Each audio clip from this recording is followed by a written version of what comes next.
What's going on, everybody?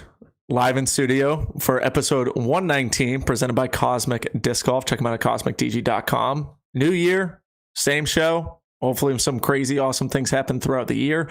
But we're super excited for the 2023 season and to talk everything disc golf. Episode 119. Thanks to Cosmic Disc Golf there, cosmicdg.com. Check them out. Instagram. They're still with us. Nick, I was thinking you said, season 2023. I mean, we've actually been doing that the way the Disc Golf Pro Tour lines up now, right? I mean, 22, 23. I mean, we've been in the 2023 season for a couple events so far. In fact, did you see the post? Let's just get right into it. Let's bring Evan in real quick. Did you see the post that they did on the Disc Golf Pro Tour already? They're like, our points leaders. We're talking about the points leaders? Yeah, 2023 points leaders. And I'm like, are we for real? Yeah. Are we for real? So what do you think about them posting so early, Evan, on points like that? What's wrong with it? We're in the season. It's the season, It's been this way for a couple months now. It's exciting to have these wraparound events. It's the season, and technically they are the points leader, but it just seems like, come on, let's get into the first elite series, and then we can talk about that. But it is what it is. I mean, a huge story last year was when Luke Humphreys was leading after two events. Like, yeah, they were elite events. They're worth more, but we're two events in now, too. It's the same deal. Luke Sampson's leading. It's really, really cool. Is it Sarah Hokum, I believe, for FPO? I mean, that's she's been leading the Pro Tour before, but maybe not in the last year or two. But either way, it's still very, very cool. It's a fun little fact. It's not telling of who's going to win at the end of the year. I'd be pretty surprised if either Luke Sampson or Sarah Hokum won. But it's fun, and that's all it is. Okay. Let's also get this out of the way. Simon Lizotte is the most talked about disc golfer right now in the world. And honestly, for good reason. It's been that way for a lot of years. People think they know everything. And that's, one of my things. Like, I feel like I know everything. Hey, I saw a post. Yeah. Simon Lizotte to Franklin Sports. I saw the post on Facebook, which means it must be true. Did Franklin leak that? Wow. I don't know. Someone leaked it, but I did see it on there, so it's got to be true. True. Full bag, only throwing 3 discs next year. And if I mean, still's going to pick up the victory. It's scary to do this, but there's Simon Lizotte phone call in my phone. I mean, I'm talking to him too, but does anybody have the guts to be like, Simon, like, just tell me straight up what's going on? Or are we all being polite and sitting back? Now, I asked Simon a big question today. Okay. And did you I'm pop going to say question? this. It has nothing to do with disc golf. I was asking if he was caught up on the World Darts Championships that's going on right now, because we're very avid. He's a way more avid darter than I am. Darter. I guess you call them darters. And you're it's like, kind of a sick name. I have a quick question about darts. I want to dive into this. Dude, darts is sick. I actually really like darts. It's a ton of fun to play. But I tweeted this and I stand by it. Darts and both cornhole, super fun sports to play. Yeah. Pros are so good and are so dialed that I think the comparison would be watching Paul Macbeth and Ricky Wysocki having a match play event on your shortest pitch and putt course. I mean, we can think Shrewsbury Middle School right here. Yeah. Like, that's like Paul, like under 200 feet every hole, just who's going to mess up first. And maybe that's not the best analogy, well, but I think that's just kind of the basicness of those two sports. Like, you're in the same spot throughout the whole thing. In disc golf, obviously we're moving around a lot. In almost every other sport, we're moving around a lot. But for the players to average what they average throughout the tournament and throughout the sets and the legs and stuff like that is wild. Like, one of the biggest number you can get is 180 by hitting triple 20, triple 20, triple 20. I've thrown hundreds, if not thousands of darts now, just with buddies and just hanging out by myself. And I still have yet to hit a 180. Now, some of these players are hitting 180s like back to back. So I think, I don't know, when it comes down to it, watching how impressive it is when you know the rules of the game and just like how insane that actually is pretty wild. I would give it a little bit more than a pitch and putt. Their fans are insane. Dude, the darts fans. I'm going to a darts tournament next year. The chat in says Madison Square Garden, I think, and it's sick. No, the chat says to stop darting. Random countries. and they're like chanting all game. There's flags everywhere. It's like a packed arena. It's tons of music going on. Everyone's drinking beer. It's sick. I'm not gonna lie. I would have fun there. Stop darting the question. Stop darting the question. Is Simon leaving Discmania? And he just released a video, or he's released a few videos, but he released one last night, as he does his vlogs, and it's full Discmania, and there should be speculation around. It's the new year. Everyone's looking at their calendar. They're trying to see.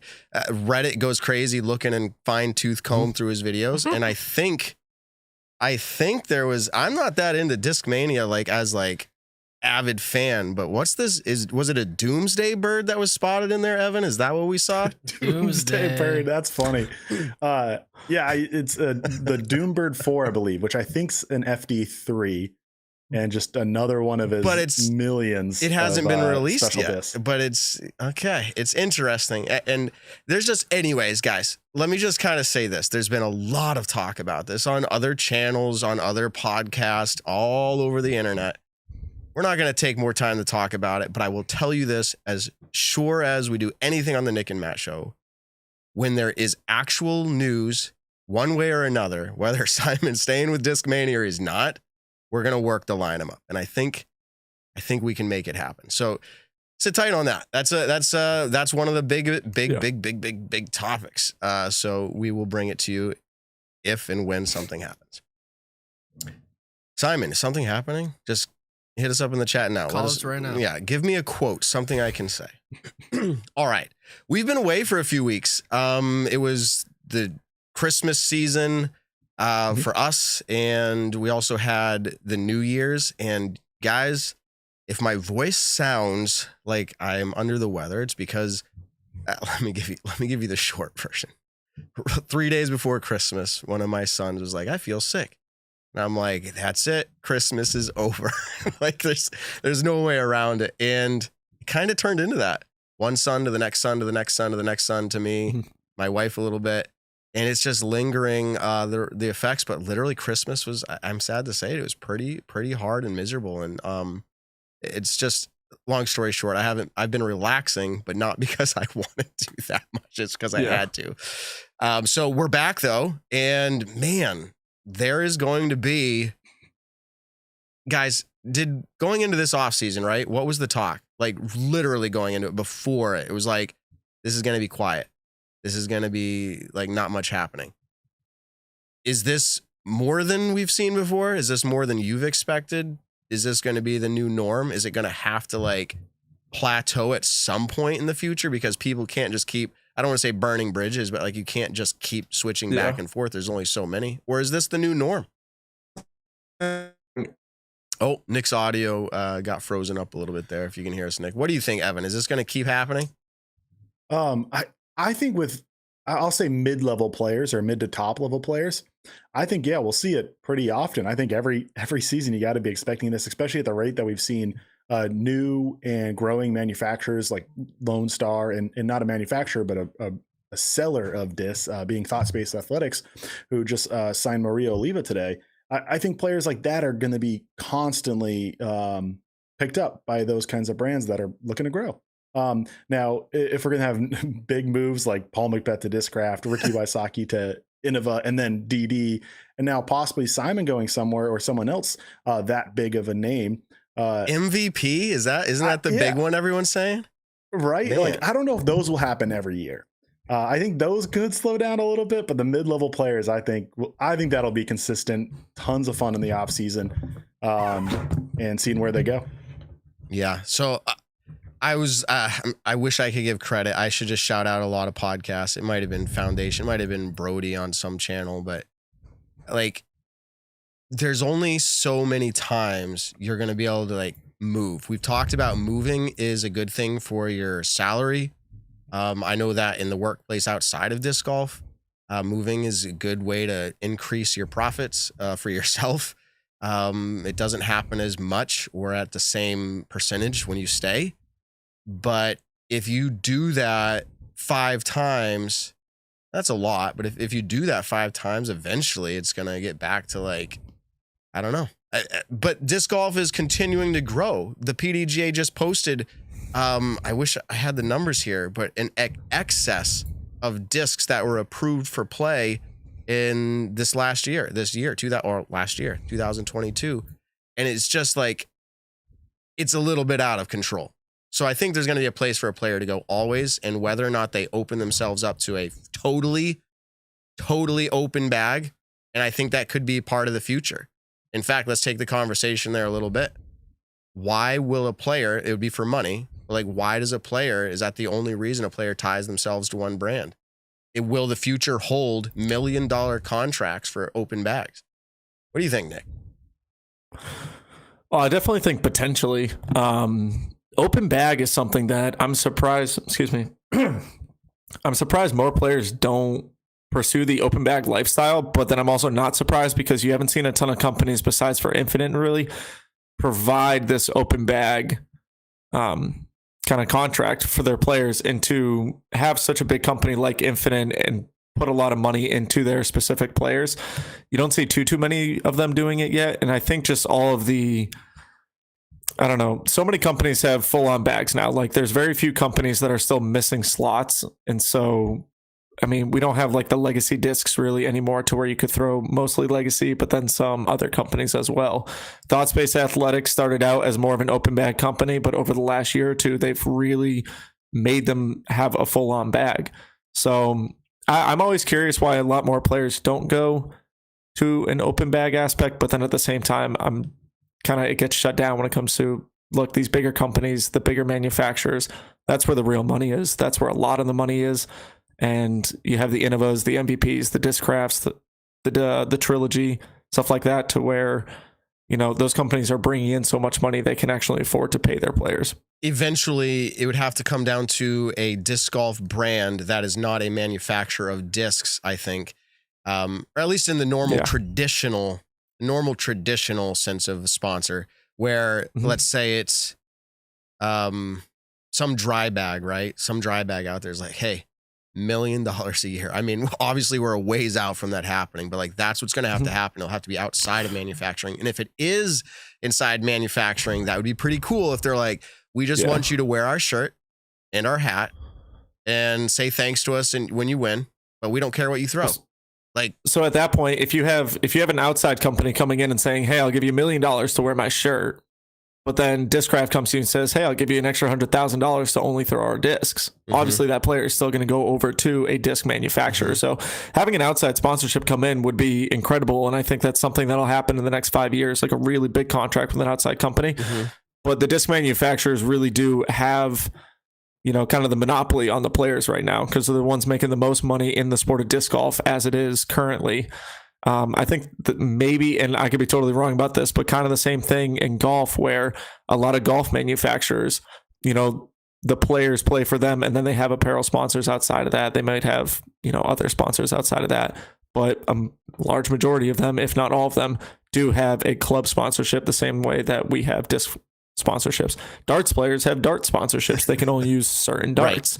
Right. So, and there will always be at that the point, most. why? Yeah, there will always be the most for that, but. Yeah. I just think, and we're going to get to this after, we have got a great interview coming up here, but players like Thomas Gilbert and others, is it just an interim thing then where they're like, I need something while I try to figure out the rest of my future, so I'm just going to go to an open bag and like get by. We'll have to speculate and talk about that and break that down further. I don't know exactly how ThoughtSpace's contracts work, but ThoughtSpace does have a majority of the discs in their lineup, I think, made at this point. So I'm assuming they probably have to throw 70-30, 80-20. Yeah, certainly.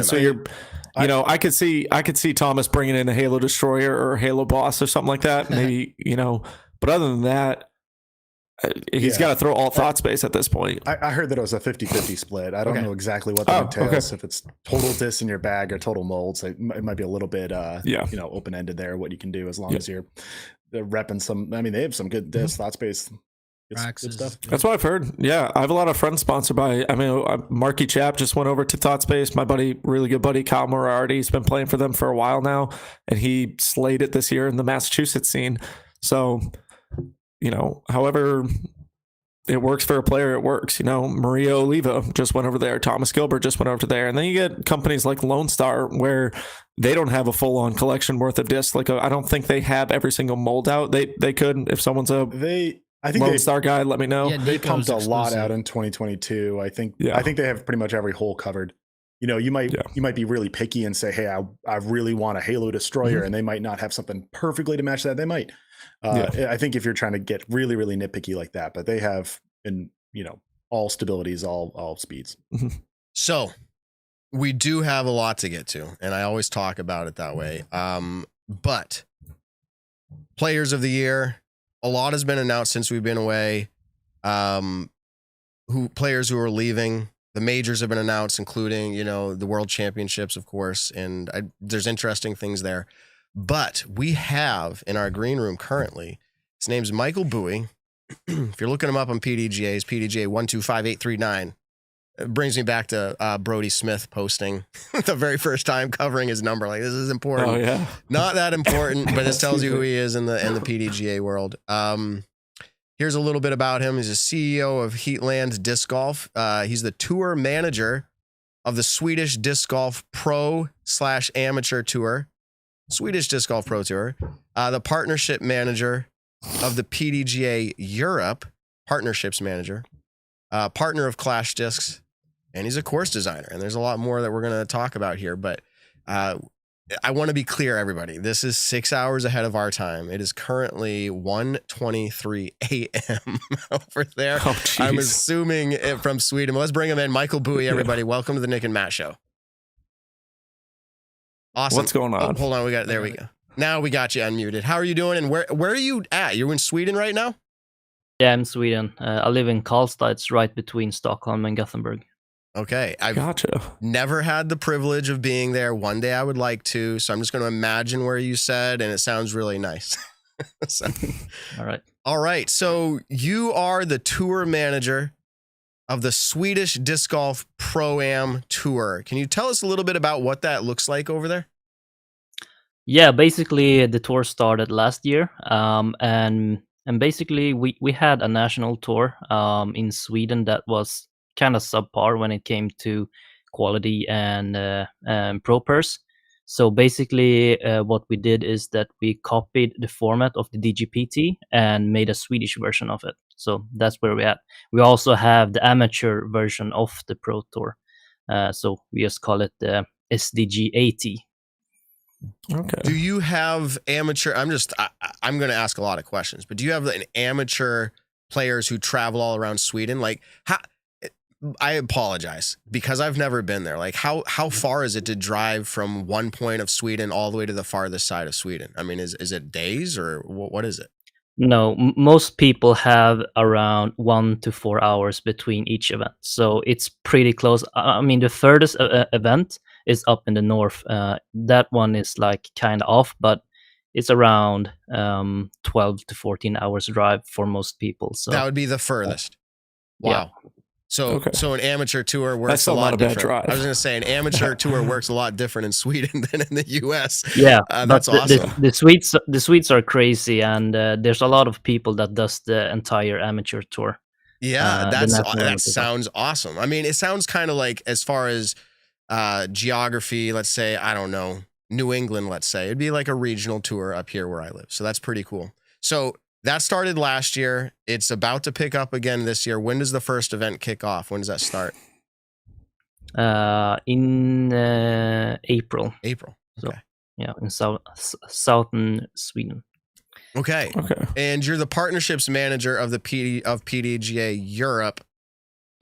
Is that like, we're talking like sponsorships for the events, that kind of partnerships, or just anybody that's helping collaboratively with the PDGA?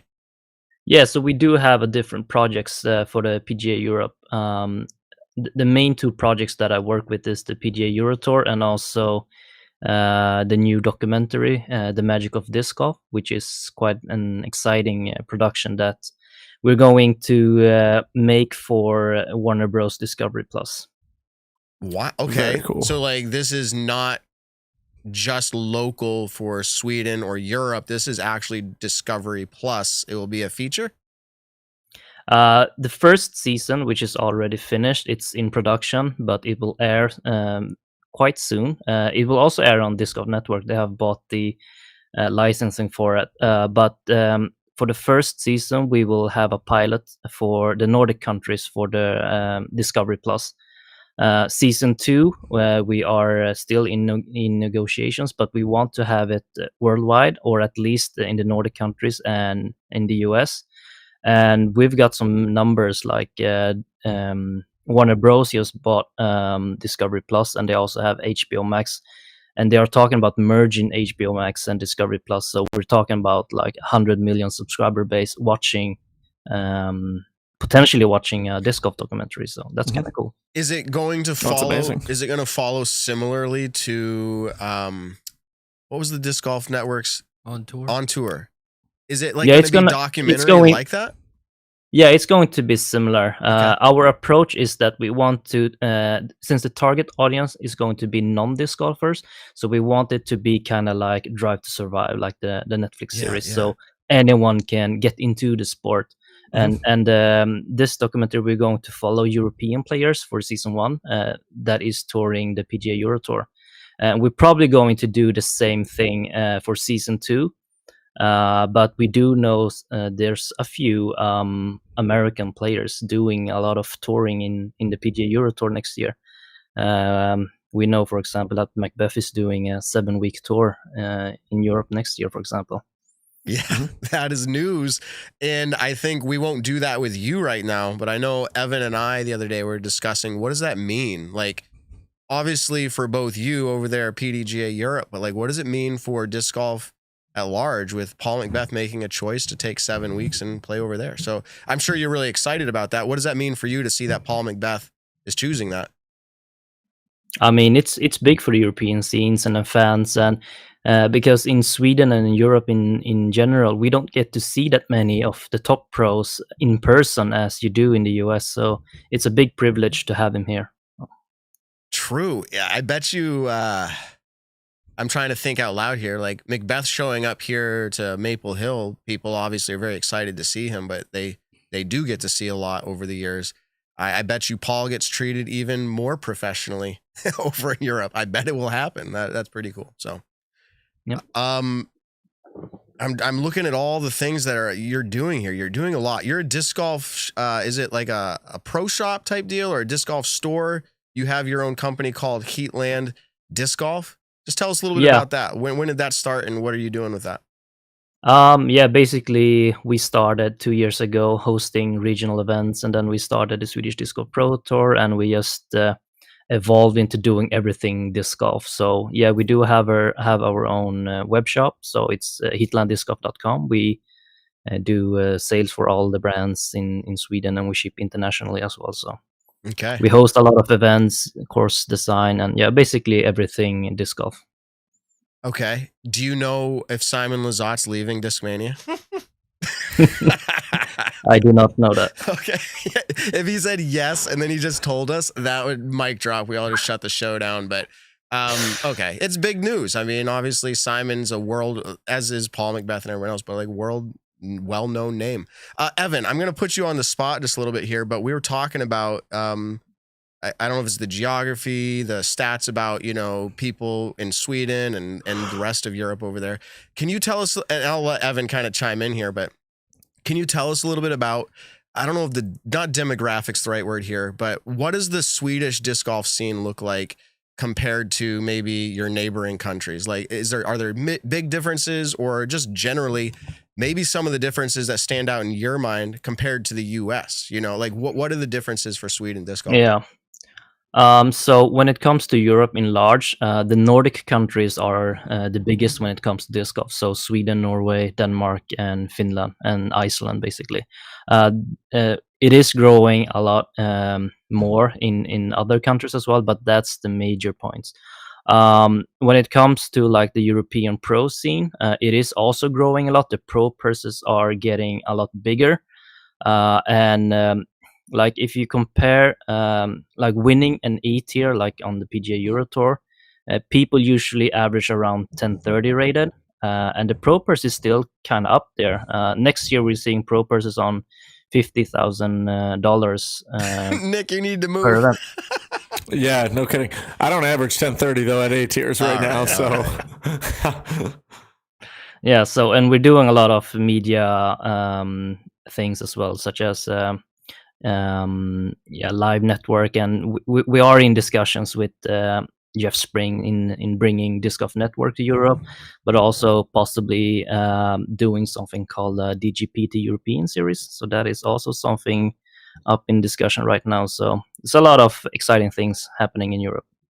Absolutely. And kind of talking about, the European Open just being at, the Beast, Nokia Finland every single year. We've seen the professionalism of that event just rise and rise and rise. And we've also seen just how many spectators come out and watch the sport and how insanely well run that event is. Can you talk to us like why that event is so prestigious in a way compared to some of like the other events that we have here in the States?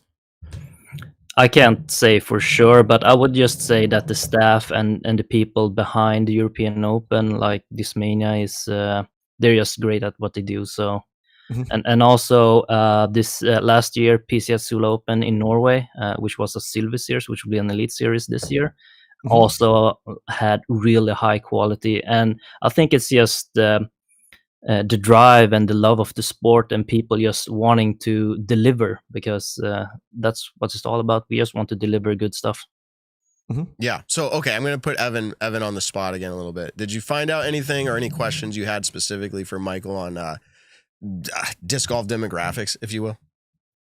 Yeah. So when we first saw really Europeans winning, let's say U.S. tour events and majors that were held over in Europe, but above what the Euro Tour has, we really saw like Swedish players being the big names like Jesper Lundmark, Birgitta Lagerholm, and Marcus Karlström.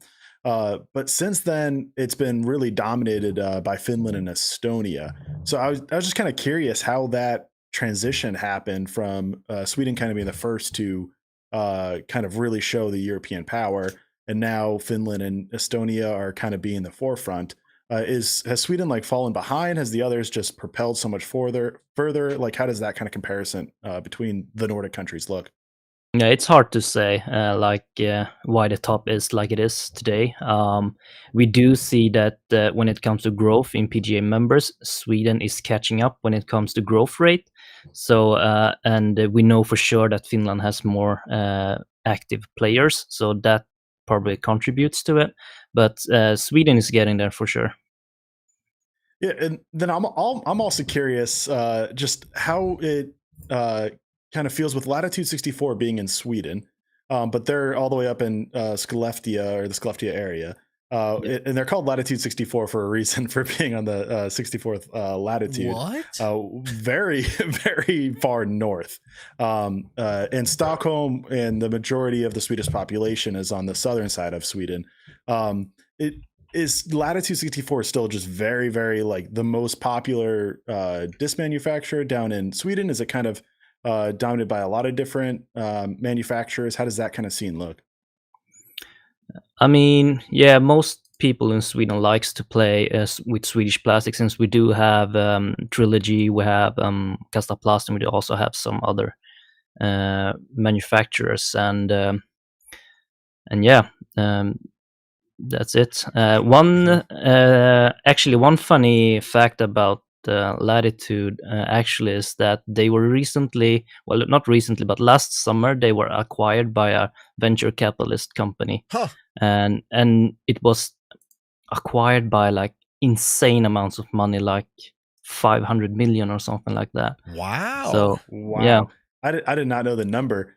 it is 2 billion Norwegian crowns, so it's like $200 million. Wow. Okay. That's really incredible.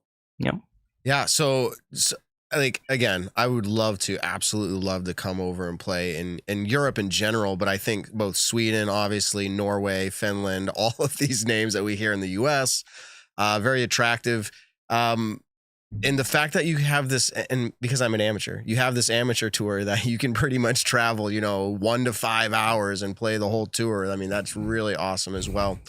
I'm just thinking through here. Is there anything else? You said you're a partner of Clash Discs. What does that mean? A partner, like a sponsor player, or you're actually part of Clash Discs?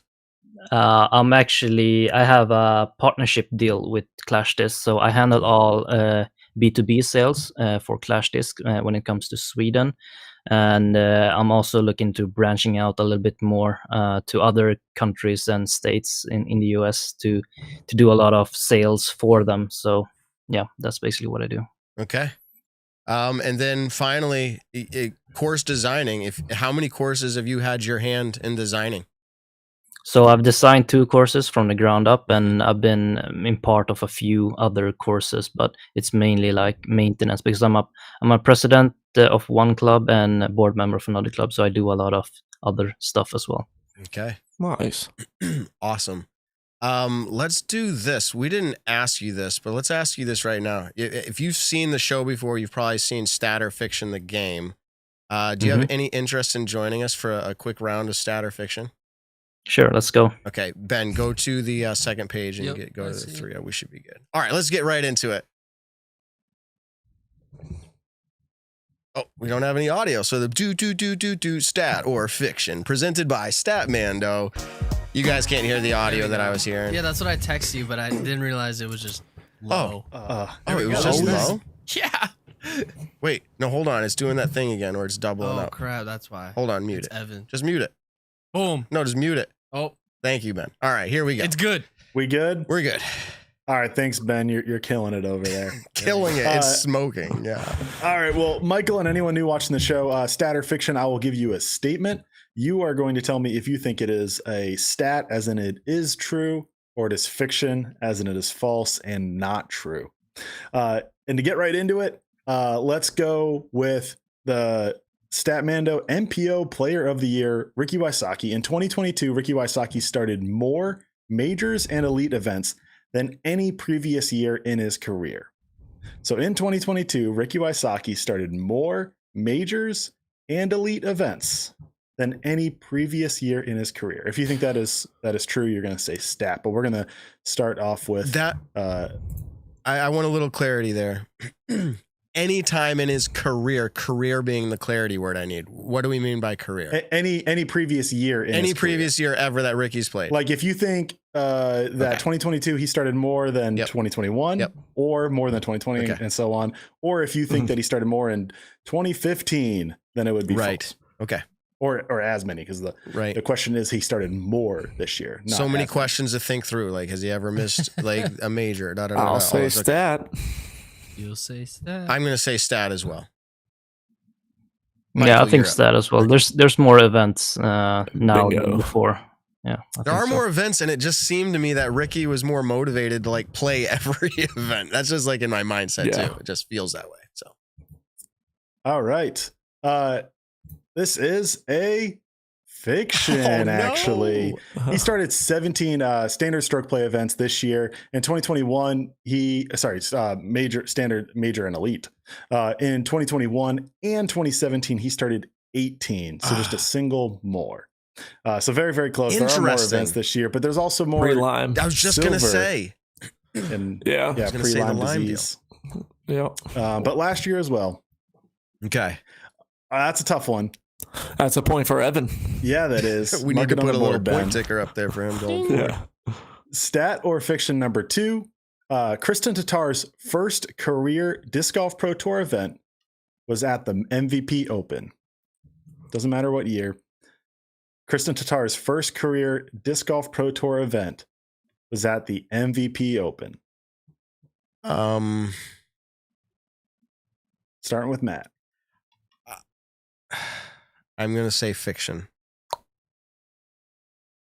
I have no idea. It's a 50-50, so I'm going to go with stat. It is a 50-50. There you go. It's all about guessing. I'll say fiction as well. Ooh, you guys are leaving the guest hanging. He's either taking the lead was Nick's or falling fault. behind. That's Nick's fault leaving him hanging. This is a stat. Michael taking the lead.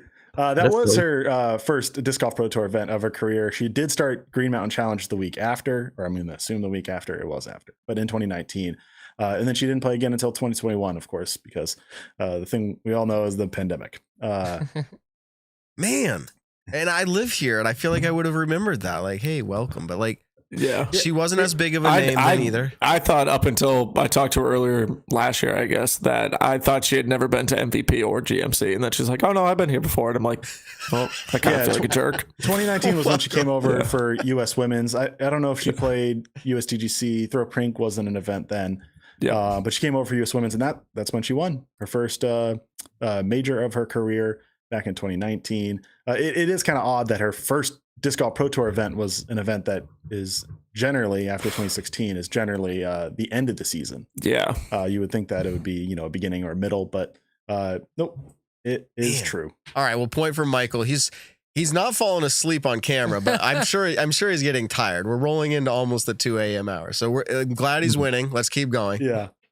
And Michael, this one's going to you first, so you can, if you get it right, you can clinch it up. I mean, of course, Nick and Matt won't know until they guess, but I'm going to bring it to the Ultiworld and Statmando fandom survey. I don't know if you guys saw this. If you did, it'll be a little bit of an advantage. But anyone who answered the survey could rate their fandom of a player between 1 and 10, 1 through 10. 1, 2, 3, 4, 5, 6, 7, 8, 9, or 10. The highest percentage of 10s for a player, or the players with the most percentage of 10s, if I'm making sense, would be the really biggest fandom, right? The most, like, they love this player. They're a huge fan. They're one of their favorite players. Yep. I'm going to name 3 players. If you think those 3 players are it, then it is a stat. So the players with the highest percentage of rated 10s for fandom were Kristen Tatar, Simon Lizotte, and Nate Sexton. That is the stat or fiction. If you think that is those 3 were the top 3, it is a stat. If you think someone else was in the top 3 and one of those players weren't, then it would be fiction. That kind of sounds confusing now that I'm saying it. I understand it. Michael, do you understand it? I do. Okay, what do you think? I think it's fiction. Oh, I got to play that stupid rule. I forget what we call it, but I got to say stat now. Rule. He hasn't commented in a while. Steve, if you're out there, please comment. He left after we didn't change the rules. Yeah, and we named the rule after him. So you're going to say stat. Is that what you're saying, Nick? I said stat. What did Michael say I said again? stat. He said fiction. That's why Nick said he did stat, so he could get a point. But think about the all-time percentage. No one cares. So people are already starting the Nico clock on me. I know, but I'm just thinking who would be a player. They're all screaming at me now too. Who would be a player that would receive more than one of those 3? Yeah, it's more percentage of 10s. So it could be a player that has, a bunch of 10s and a bunch of zeros. It's a stat. I mean, I guarantee there's someone I'm going to go, oh yeah, they received a lot more 10s. I think Nate Sexton is the variable. That's what I agree, but I'm going to say stat. You're going to say stat that is the top 3. Yeah, those are the top 3, but I agree. Okay, I think I it's see. Nate Sexton if it's not one of them. Okay. Well, Michael about to just clap us. No. I said Nate Sexton was in the top 3. No, So I if know, you but we're saying if Yeah. he was not, like, He's the interchangeable is there somebody one. else? Okay. Gotcha. I see now. All right. Well, I will get to the answer, and it is a stat. All right. So it is all tied up. That's a tough one as well. I know it was a little bit confusing to explain. The Sexton one kind of made it like that much more believable that it could be a stat, just because, I mean, who doesn't Do you like have Nate? any numbers real quick, Evan, on who was close to that? Yeah, so I'll say 3, 4, Okay. and 5. Well, tied for 4 actually. So Nate Sexton had 35% of respondents give him a 10. As in they love him. He's one of their favorite players.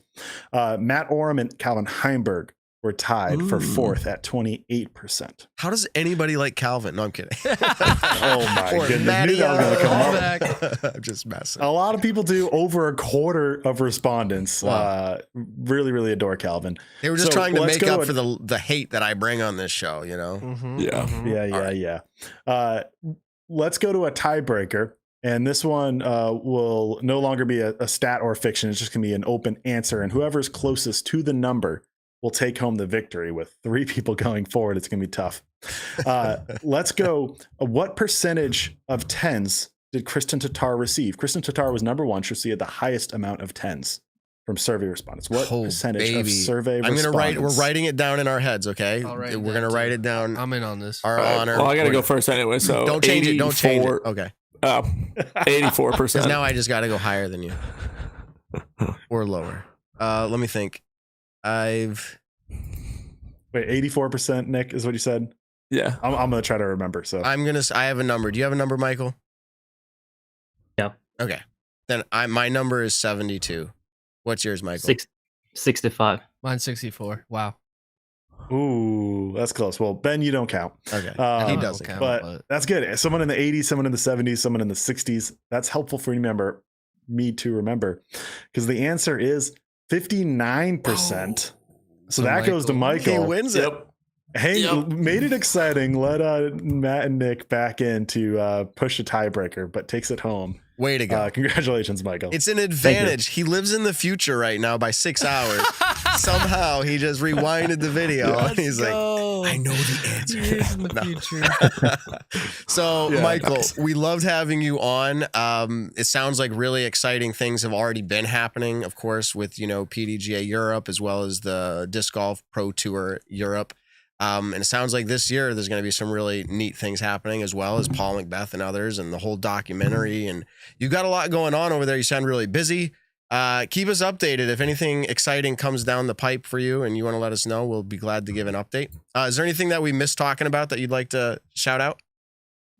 No, that's about it. Thanks for having me. Absolutely. Thank you for coming on. Appreciate it. Yeah, go get some sleep. We apologize for the late night show for you, but we really do appreciate it. Yeah. And shout out to all players, anyone listening over there in Europe or Sweden specifically. Thank you very much. Give Michael your support, and we appreciate the community that we have of disc golfers across the world. So thank you guys very much. Mhm. Have a good evening, Michael. Thank you. Peace. All right. Good night. Bye. Good night. Okay, everybody. Michael, and I never asked how to pronounce it. I apologize, but Bui is how it B-U-I. Yeah, it's Bui. Okay.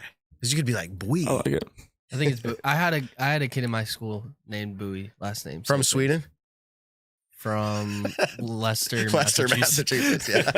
Yeah. And how do you spell Leicester? And how do you pronounce Leicester? Leicesteer. What? No, you don't need to spell it. E-E-R. No, Okay.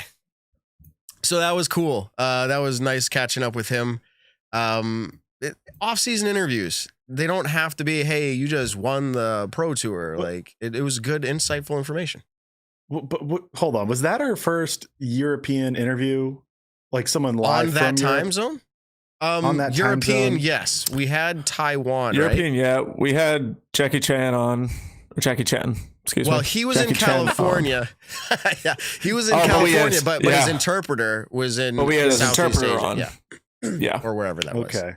That So- was still one of my favorite interviews. I don't know. Yeah. It was well, fun. I know. dude, he came back to I the don't know. States and competed again. just thought it was like fun. recently, in the fall. Yeah. Really? Yeah, Just trying to get his feet under Oh. him. I think it was eye-opening, as you would know too, Nick. Like, you actually hit the tour and you're like, wow, okay. So, Yeah. okay. Yeah. Let's do a quick update. There's so much that's happened. We've got a great live audience tonight. Not to downplay those of you who are listening the next day or the following day. We love you listening. Thank you very much. But like, the live audience is active. Good amount of you in there. Would you hit the like button? Let us get some more traction here on the YouTube algorithms. World Championships. This is old news, but it was announced, and I want to bring a take on this that is, again, speculative towards the future. But it is the Ledgestone crew. I'm assuming, Nate Heinold and his whole crew that he's run D-Glow. He runs, the tournament Ledgestone, which is very large. I think registration opened for it last night. Amateur and pro. And he has a whole company there. I'm sure, and I'm speculating here, I'm sure he's doing very well with that company. Seems like a great business guy. You like him or you don't. And I like him, but he signs up to run massive amount of tournaments and large tournaments. He did Junior Worlds last year, Master Worlds, alongside of, like I said, Ledgestone plus D-Glow and everything else. He now is going to run the World Championships, Nick, down in your neck of the woods right now, Virginia, and he's bringing the Ledgestone crew to do it Right over there. right out the window. No, not out the way. It's 8-minute drive down the Let's road. go. So I guess here's what I'm bringing with that. I've always thought a professional tournament crew would be a great opportunity for the sport. For instance, Virginia may be able to pull off a world championships, but if you have a legitimate crew who has done this so many times, they've already thought through all the ins and outs of what's needed. Now they just have to ask the questions to people in Virginia and say, hey, do you have this? Do we not? How do we set it up? Yeah. They're the right people is my point. And I think this is what the PDGA needs is more of these, I'll say businesses. Maybe we need another one or two that can run these massive events, and that's their job. And I don't care how much money they make off of it if it's a good, successful event. So what do you guys think? Is this the future? Like professional TD companies? Well, having a team like that, I think, is huge. I think that's why we've seen a ton of success at DDO over the years, is they have a huge team helping them out with, you know, the manufacturer right there. Nate Heinold with Ledgestone and his team have always done such an incredible job. I've enjoyed going to Ledgestone the years that I have, and then watching it every single year. It just looks like he does a lot for the sport when it comes to his tournaments, and now running D-Glow as well. D-Glow was phenomenal last year when I went out and played it. I think having a group of people like this, I'll say this, without Heinold's team, it wouldn't be happening here in Lynchburg, Virginia. And that's just because like we have players who can run tournaments and we have a crew here. But when it comes to like the actual ins and outs of solidifying a world's bid, getting everything going through the right channels that it has to go through, like that's something that none of us here can do. Now, Virginia finally got their foot in the door with holding the Silver Series or Silver event at Lake Marshall at the end of last year, one of the wraparound events, which is great. It seemed like it was run very well. I had a blast doing it. It's an incredible course as well. But when it comes to Nate Heinold and his team, that was really the big pivotal point in actually solidifying Lynchburg, Virginia into having the 2024 Worlds. Yeah, PDGA looks at it and goes, okay, we've worked with you before. We enjoyed it. It was the easiest Worlds we've ever run, or at the very least, we didn't have any major issues where we were concerned. So they just really needed to verify that the courses were available or that they wanted it to go there. And it's, easy. What do you think, Evan? Yeah, I think it's a home run. I mean, like you guys have said, Nate and his team are very used to this. I don't know. I'm falling on my words right here, but they've done this before with the two elite events that they do per each year. Nate Heinold was the TD for 2019 Worlds. I'm sure it was the same Ledgestone team, although it was probably a little bit smaller back then. Same Ledgestone team that ran that World. So it's his second time at least doing this at the major Worlds level. He was ready to do a Champions Cup too. It was ready to go to D-Glow and he was going to run it, but then they decided to keep it at WR Jackson, which I'm sure we all love. I mean, I especially do, but Nate Howell and his team can run this. And I think it's a great point that Nick, you said that Virginia wouldn't be able to run it on their own. It's hard to run Worlds. And if you're just running, you could run the best B tiers you ever have. But when you get up to Worlds, it's a whole different game. Same jumping up to any Elite Series or any other major. Experience matters. Absolutely. Yeah. And we saw that with 2021 Worlds, where it went to the Utah crew who had an Elite event a couple years, but there was just a couple of things that, weren't let's say totally managed correctly, and it kind of had some late last minute changes and fixes and whatnot, and there's all kind of controversy around it. But when you have a crew that's run getting on double digits of elite events, they're going to have a lot more of those fleshed out. And even though it's new courses, it's new area, that the team's going to know what to do, and that's what we want. As far as, businesses getting in, I think that's the same thing too. We want established businesses who know what they're doing, who can give the best product, because we want disc golf to grow, and it's going to grow the best when we have polished products. Yeah. I mean, one of the biggest things is a lot of people, are upset that one Worlds isn't going overseas. And I think that's something that is going to happen within the next 3 to 5 years. I definitely think having an overseas World Championship is going to happen. Yes, how the full on bidding process works of why one area got it versus why an area did not get it, I'm not 100% sure of. But one of the biggest things that I did see out of a lot of the comments was, Lynchburg, Virginia isn't super well known in the disc golf world yet. Like, not a lot of people, across the country have played New London Tech Park, which is one of the best wooded / somewhat open course that I've ever played. And then the other course that's going to be set up for it. Now, a lot of people are like, oh, why isn't it held in Florida or Texas or, Oregon or something like that? none of those places put in a bid for Worlds because of how much of a pain in the ass it is to actually run Worlds, and like how involved you have to be with everything and anything that actually comes into hosting World Championships. The amenities have to be incredible. The team running it has to be incredible. I mean, I've been to, let's see, 2018 was my first Worlds. I did 18, 19, 21, and I plan on doing 2022. So going into my fourth Worlds, 18 was in Vermont, which I could never say anything bad about there. I did not play 19, excuse me. I watched 19, but it was the Ledgestone crew that ran it. 2021, we had OB lines painted middle of the tournament, like something that should never happen. And I'm not going to get into that, but just a huge debacle when it came to that. Right. But then having a legitimate team come out who has helped run Worlds before, who runs multiple tournaments every single year, someone who's also very heavily involved with the PDGA in general, being able to kind of run that Worlds and go to a different place. Who knows? Maybe in 2025, Worlds is ran in North Dakota, but it's Nate's team running it in North Dakota. You know what I mean? Like having that consistency, I think, is what's huge. Having consistency in almost anything is absolutely like just such a good thing to have, because you see the improvements that you need to make from last year, and then you make it going, you know, you make it better going into the next year. And I think we've seen that with tournaments and how they make improvements to the course, they make improvements to the staff, they make improvements to how things are played out that week, they make improvements to all the amenities that are offered at these events. But having the consistency of having a team go out there and actually run it, it's almost like a professional tournament running team. I think it's huge just for the sport in general. And obviously I'm pumped. This will be the closest World Championships that I'll probably ever play, being 10 minutes down the road one way, 10 minutes down the road the other way. So I'll just wrap up my thoughts on, I don't know.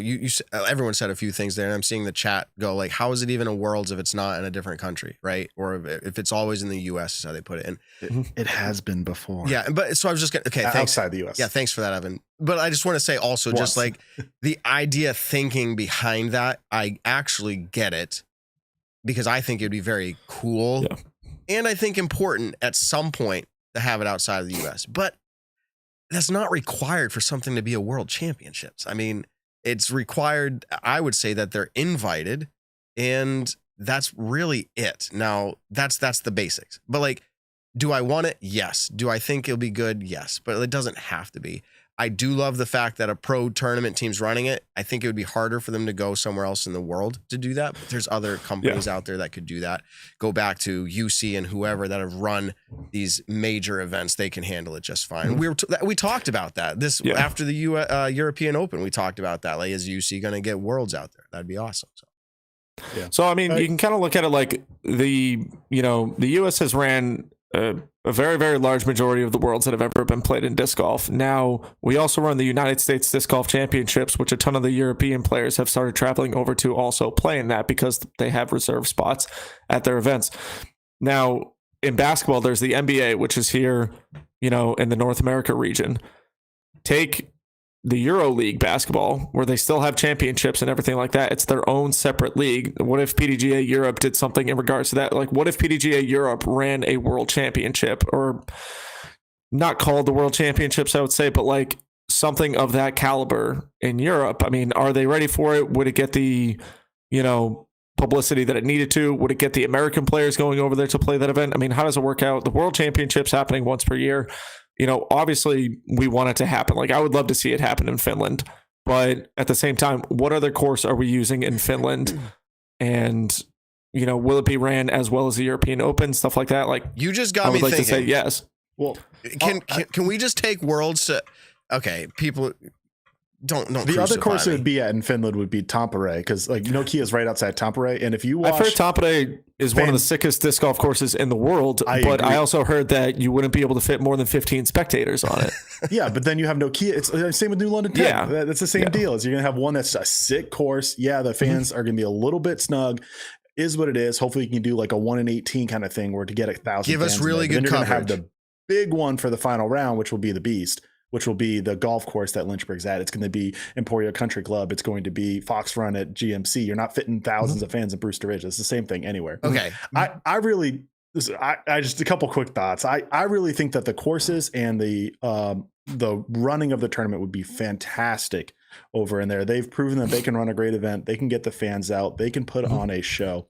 I think the big thing holding back Worlds going to Europe is the players haven't proved, the best players who are in North America haven't proved that as a whole they want to travel over there.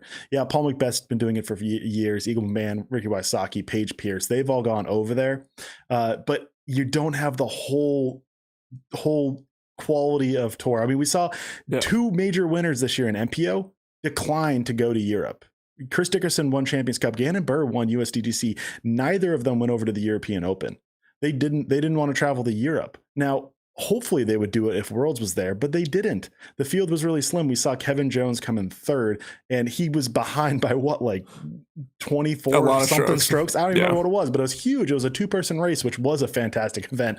But if that was Worlds, it would have been much different, where we had Aaron Gossage go toe-to-toe with Paul Macbeth. And I'm almost positive Aaron Gossage didn't go to European Open. And on the FPO side, we had like 8 quality players in a time where we are past having a fields of 8. We have 20 to 30 fantastic women playing every single Elite Series and major event. And if we only see about 8 over in Europe, we can do better than that. And I think we're close. We're getting there. I think it's under 5 years. I think a Worlds would get people to go over there more than European Open. But the night I make up a number here, like 80 to 90% of Worlds possible winning players from Europe, which is of course Kristen Tatar and like Evelina Salen and Henna Blomroos, but I'm talking more like Seppo Payu, Vino Makala, Lori Lettinen, Nicholas Antila. They all prove that they could potentially win. Not that I would necessarily pick them. They're willing to come over to the United States and play in the US. But if we're talking about all the possibilities to win, like I'm going to say Aaron Gossage, but then especially Chris Dickerson and Gannon Burr, if they're not willing to go over to Europe, and Valerie Mendohondo too, she won 2 events this year and she didn't go over to the European Open. If they're not willing to go over there, then it kind of slims down the PDGA's biggest event of the year, which is Pro Worlds. And the PDGA wants the biggest event of the year to be their best event.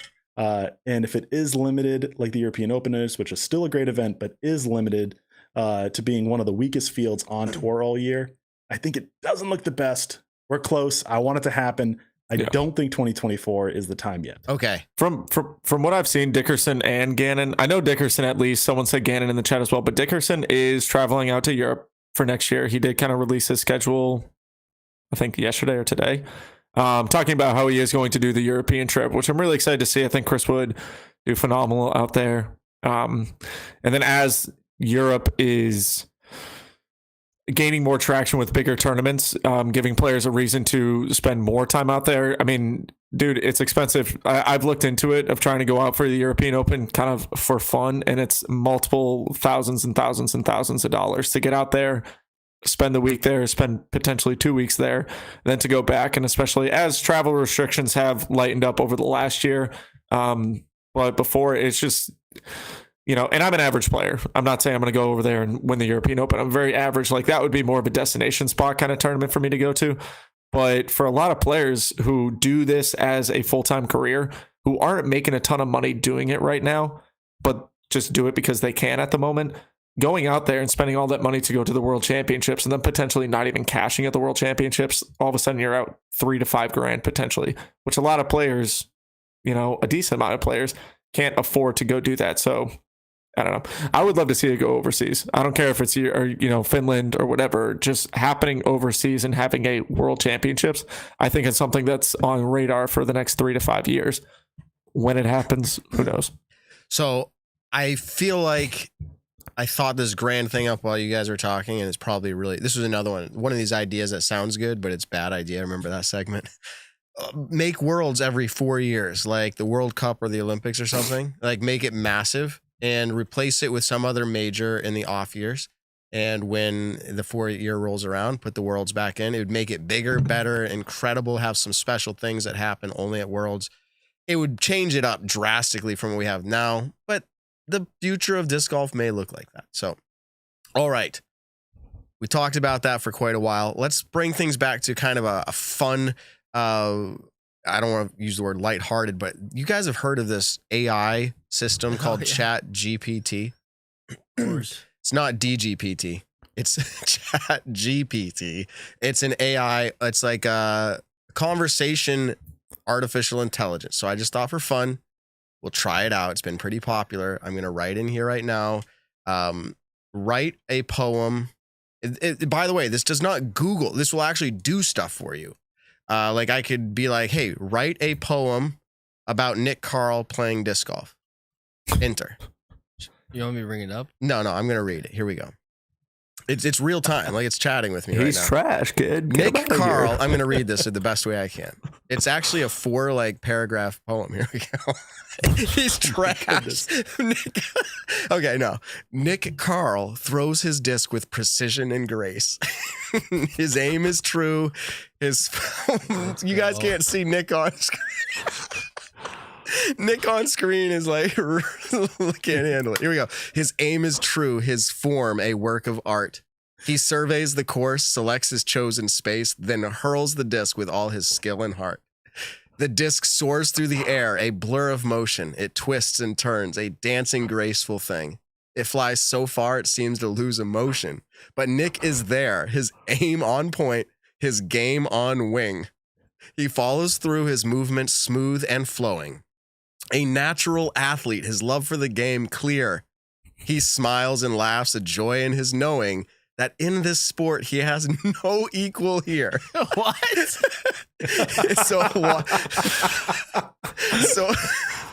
So watch him play, this man named Nick Carl, a disc golf master with a love for the game. He'll leave you in awe with each and every throw. A true champion in this sport he knows so well. There you go. That was beautiful. Can you copy and paste that and send it to me? That's great. That was beautiful. What if I said this is Chat GPT? What if I said write me a sad story about Nick Carl and disc golf? Where was this when I was in high school English? Yeah, you can I have was it right so report. bad That's what a at ton of that. people are doing now. Okay, God, here we go. What a time. I said write a story. Jealous. I don't know how long this will be. It's writing it right now. So here we go. It's literally writing as I read. Nick Carl had always been passionate about disc golf. He lived and breathed the sport, spending every spare moment practicing his throw and perfecting his technique. Am I dead? Well, I said write a sad story. So I don't know where it's going yet. Potentially. He was a natural athlete with a gift for the game that set him apart from the rest. But despite his talent and dedication, Man's died. Nick could never quite break through to the top. No. He came Bro, hold on. You said write a sad story, not write a true story. Come on. What is What this if the doing? true story is sad, Okay. though? Good We point. got to keep going. He came close, finishing in the top 10 of nearly every tournament he entered. What? But he could never quite claim the ultimate prize. As the years went by, Nick began to wonder if he would ever reach the pinnacle of the sport. He poured his heart and soul into his training, but no matter how hard he tried, he always seemed to come up just short. One day, after yet another disappointment, Yet another disappointment. Nick made the difficult decision to hang up his discs and retire from the game. No. It was a sad Nice. day for the disc golf community as they said goodbye to one of the most talented and dedicated players they had ever known. But this is the last line. But even as he walked away from the sport he loved, Nick knew that he had given it his all, and though he may have never reached the top, he could hold his head high knowing he had given it his best shot. There we Nice. go. There we go. Dude, it That's literally 20 years like ago. makes it up. I'm gonna need you to save that so when I actually do retire from the sport, we can say that. What if we said write a haiku about disc golf? A haiku. I remember it back from. Can you ask it Yes. where Simon Lizotte is signing in 2023? Oh, ask it. I'm going to. Oh. All right. Um, Not to jump the gun if you already had that plan. Whoops. no, it's already in here. You knew it. So here we go. Is Simon Lizotte leaving disc manufacturer Discmania is how I wrote it. You might have told me that. I'm sorry. I just thought of that right now. It responded, I am sorry. but I do not have any information about Simon Lizotte's current employment status or any changes to his professional relationships. My training Look at data that. only goes up until 2021, and I am not able to browse the internet or access any new information. Okay. That's what it tells you. Yeah, I know. Yeah. Okay. I've seen iRobot. I know where this is going. Write a haiku about disc golf. Disc flying through the air. Mm. Nature's course, my only foe. Peace and serenity. Wow. Dude, that's a Like you could Wow. sell that, dude. Disc flying through the air, that's cool. And then it goes, nature's course, my only foe. Dude, that's a shirt. Nature's course, my only foe. Like that's cool. Anything else? We could ask it a question or ask it to do something for us. Like plan out something for me. I don't know. Plan out. Wait, can you ask it a question like yeah. who will win the next disc golf matchup? Evan or Ben? It was me last time, chat, by the way. It's probably going to say it doesn't know who you are, but let's ask. Evan Kearns or Ben Kenny? I'm sorry, but I don't have enough information to accurately predict the outcome of that matchup. I've been around since before 2021 though. Yeah, it says there are many factors that can influence the outcome of a sporting event, and without knowing more about the player's skill levels, current form, or other relevant details, it's not possible to accurately predict this winner. Haha, that's what I'm talking All about. right, let's ask, That's who is the answer I best wanted to disc hear. golfer in the world? It says it is difficult to determine, Oh, my. as this is a subjective judgment that can depend on a variety of factors. Some of the top professional disc golfers in the world include Paul McBeth, Ricky Wysocki, this is awesome, and Nate Sexton. But there are Let's many go. other Nice. talented players who could also be considered amongst the best in the world. It's an individual opinion to decide who is the best. Wait, ask it. Write us a segment, like a game segment we could do on our podcast. Ooh, disc golf trivia. I'm gonna add, okay. Here's one more. Because we said best disc golfer, let's go to best FPO. Because it specifically just said only MPO there. In disc golf, FPO stands for Female Professional Open. It refers to the division for females. Some of the top female professionals in the world include Paige Pierce, Sarah Hokum, and Val Jenkins. Ooh, let's go. PDGA Player of the Nice. Year, current points leader, and lead announcer. These players have consistently performed Player at of a the high year is level. something that we got to talk about too. Okay, hold on. Write me a disc golf trivia question. If this works, Evan, you guys are out. Evan's fired. Thank goodness. I need some time off. You just start You using. just had 2 weeks. Dang it, that's true. You just yeah. use this. You just use this for like stat or Yeah. fiction going forward. Okay, Yeah. here it goes. This is for real. It asked me a question. Bet. What is the maximum number of throws a player is allowed in a single hole according to official PDGA rules? What? That's a thing? Like mini golf? Well, it's over 12. I didn't know that. Is there a There is maximum? no number. I'm gonna say 25 if there's not, I'm gonna say I'll say 15. I don't know. or it's a trick question that's infinite Right. and they don't have. there a is limit. none. Yeah, there is none. But I'm Does gonna it tell say you the there is answer? no limit, right? Let's see. Okay. Well, No, yeah, I that's said there dumb, is. man. Let me say. And guess what it said? That is Oh. correct. And then it goes to list the PDGA's. There's no maximum limit on the number of throws. Players are allowed to throw their disc as many times as they need. That's a Number bad trivia question. Yeah, I'm gonna that's- say that's it. kind of Tricked like a us. stat or fiction sometimes. That's like- that's an Whoa. insult. Whoa, Oh, easy there. Oh, what do you guys say, Kearns? No, you're wrong, computer. I No. own you. Okay, one more question. One more. No. Just kidding, computers. You're amazing. Does anybody in this chat have an idea for something I can ask it or have it do for us? What is the maximum distance? What? This is a little rip off. What is the maximum distance a disc golf disc is allowed to be thrown according to the Oh, rules? What? Could go as far as possible. There is no distance. There's no You can throw distance around the earth limit. 6 times if you Right? want. I love how you guys are giving the AI a voice. All right, That's so how it that's sounds. that's too bad. Oh, okay. I'll do one more because I saw the It's like a chat say British it. guy. Write a poem about barbecue and disc golf. Here we go. That's a we good go. one. That's by our friend BBQ It, Barbecue It guy on YouTube. Check him out. He's got like 8 times more subscribers than us, and he makes good barbecue. Hey. I miss his wings. I am his young Padawan for barbecue. Okay, write me a short poem about disc golf and barbecue. Yeah, we'll just leave it simple like that. Disc golf and barbecue. A perfect summer day. Throwing discs, grilling meat. What more could one want, I'd say? The sizzle of the grill, the thud of plastic on the ground, laughter, cheers, and goodwill. This is where I'm found. So come and join the fun. Grab a disc, some food, and brew. We'll play till the day is done and start anew. Let's go. All right, my Nice. favorite disc golf sayings now are the next player on the slab and the thud of plastic on the ground. I love the thud of plastic on the ground. I love when I don't make it in the basket. Oh, That's that is me. awesome.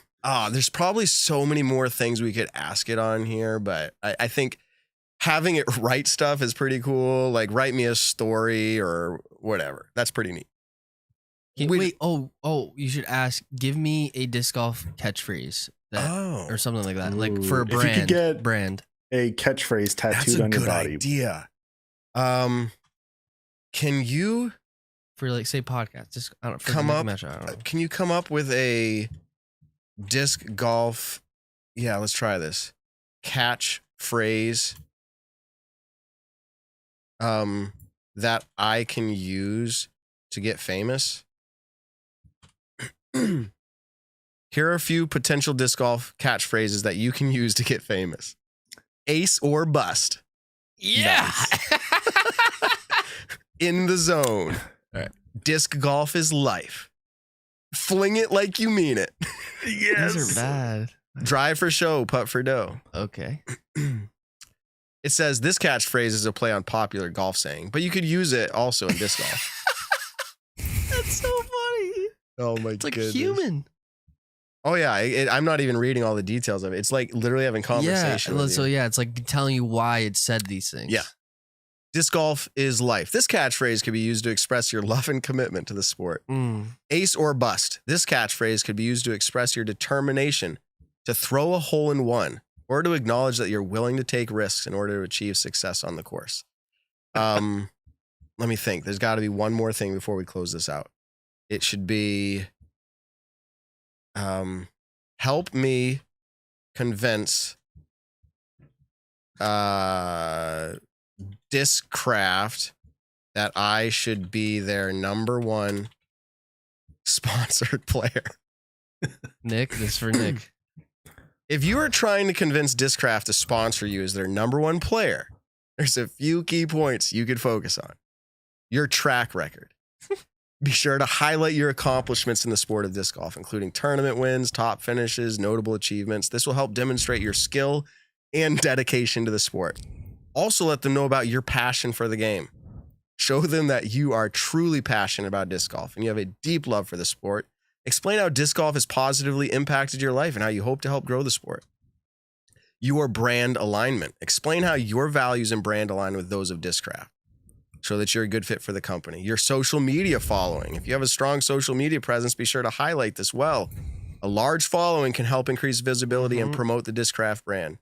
And then finally, your potential as a player.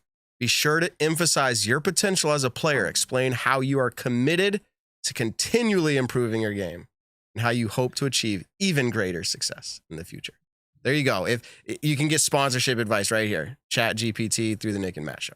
There you go. All right. Hopefully that was somewhat lighthearted. I had some good laughs there. So we've heard a lot of players moving. Okay. We kind of aren't going to be speculating a lot about it, but it is interesting to see longtime players like Lisa Fakis, True. Anthony Barella. Those are both two Innova moves, but like leaving Innova. But Innova just announced their lineup. They have a lot of still top 10 players. They aren't concerned, I'm sure. Lone Star, worth bringing up a little bit here.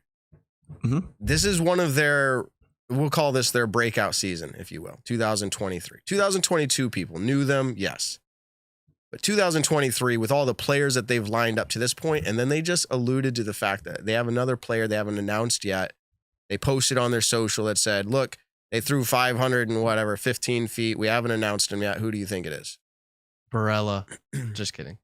I'm not here to really speculate on who it is, but more like more looking at Lone Star specifically, I've seen people say reminiscent in some ways of like Prodigy back in the day when Prodigy came out. Now, Prodigy came out and said, announcement, we're Prodigy. Here's our huge team. Yeah. Lone Star is kind of doing it differently. They're doing the more normal sponsor lineup, it seems. But they are getting a lot of good talent. How important is this for Lone Star? Do you think they're a real player in the game because they have these players? Or do you think they were a real player in the game and they needed these players? Like, what do you think? Well, I mean, two big pickups that they got going into this year was the Nicola Castro and then the Emerson Keith that just got announced. Deanne Carey, AJ Carey, that's 4 great players just in and of itself right there. Chandler Kramer re-signing with them. He made a great push throughout the year at a lot of events. I think they're doing it the right way in the sense of they made a huge splash when it came to the offseason talk, and their name got out there publicity-wise. They were out there a ton. So I think they're doing it the right way. Yeah, marketing drives everything. If you market your players, people are going to know about you. I mean, it doesn't have to be players; it can be events or other things.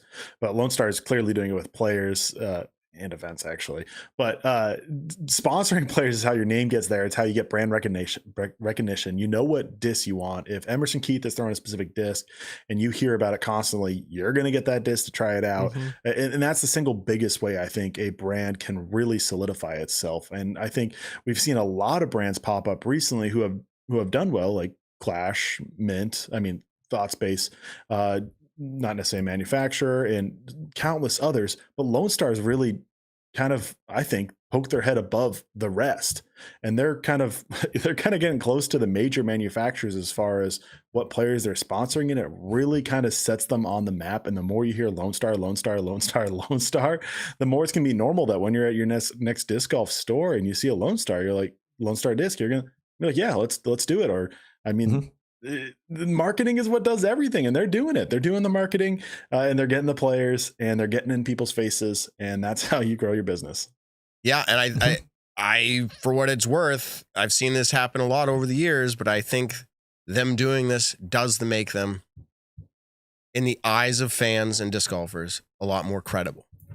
So, as you mentioned, I mean, or you didn't mention this, but like if you throw Paul Macbeth over there and he's throwing with them, everybody's going to buy it. Like they will give him the chance. So I think it's important that they got some players over there. Nico, interesting as he is, like that will bring players to try it out. But now the Emerson Keith, others that they know, they're going to throw, it's good plastic. I think that's what they're going to come down to is say like, let's go, let's try to check them out. We've thrown them before. Me and Ben did a little Lone Star only challenge. So check it out. We reviewed all their discs. The original ones, the OGs before it was cool. Yes, we are hip before Nico and all of them were throwing it. Family owned business. I think that has a nice attractive look to it as well. Okay, how about real quick? We don't need to do a lot on this, but like because it's relevant, players leaving their sponsorships, we see different tiers of players transitioning sponsorships. Now, there's the regular way that I feel like you're seeing this. A player will come out and announce, let's just go like low tier player, like local pro. They're probably just going to come on and be like, hey, announcement, here's my 2023 sponsors, like update or whatever. But then you start getting up to like touring level. They put out this post at some point that says like, hey, I want to say thanks. They mean the world to me. These sponsors that have been with me since day one. Thank you. Adios. Then they say, stay tuned. Announcement coming. I mean, where else do we see this? Like in the world of sports? Like, does this happen? Like, yeah, I'm not as familiar with it. I wish players would be a little bit more honest about them leaving. Like, when you read the same post out of almost every single player. Like, let's take Mason Ford, Val Mandujano, and Holland Hanley. 3 of DD's great players now leaving the team. All them says, and Paige Pierce did this, I think, as well when she left DD. They're, the greatest family in the world. I could never ask for anything better. They were so great to me, yada, yada, yada, yada, yada. Well, then why didn't you stay? And then it's like, okay, so why are you leaving? Yeah. Like, we want to, did they not pay you what you think you deserved? Yeah. Like, get into a little bit more of being honest, like, hey, we didn't see eye to eye on a lot of different issues or a lot of different scenarios.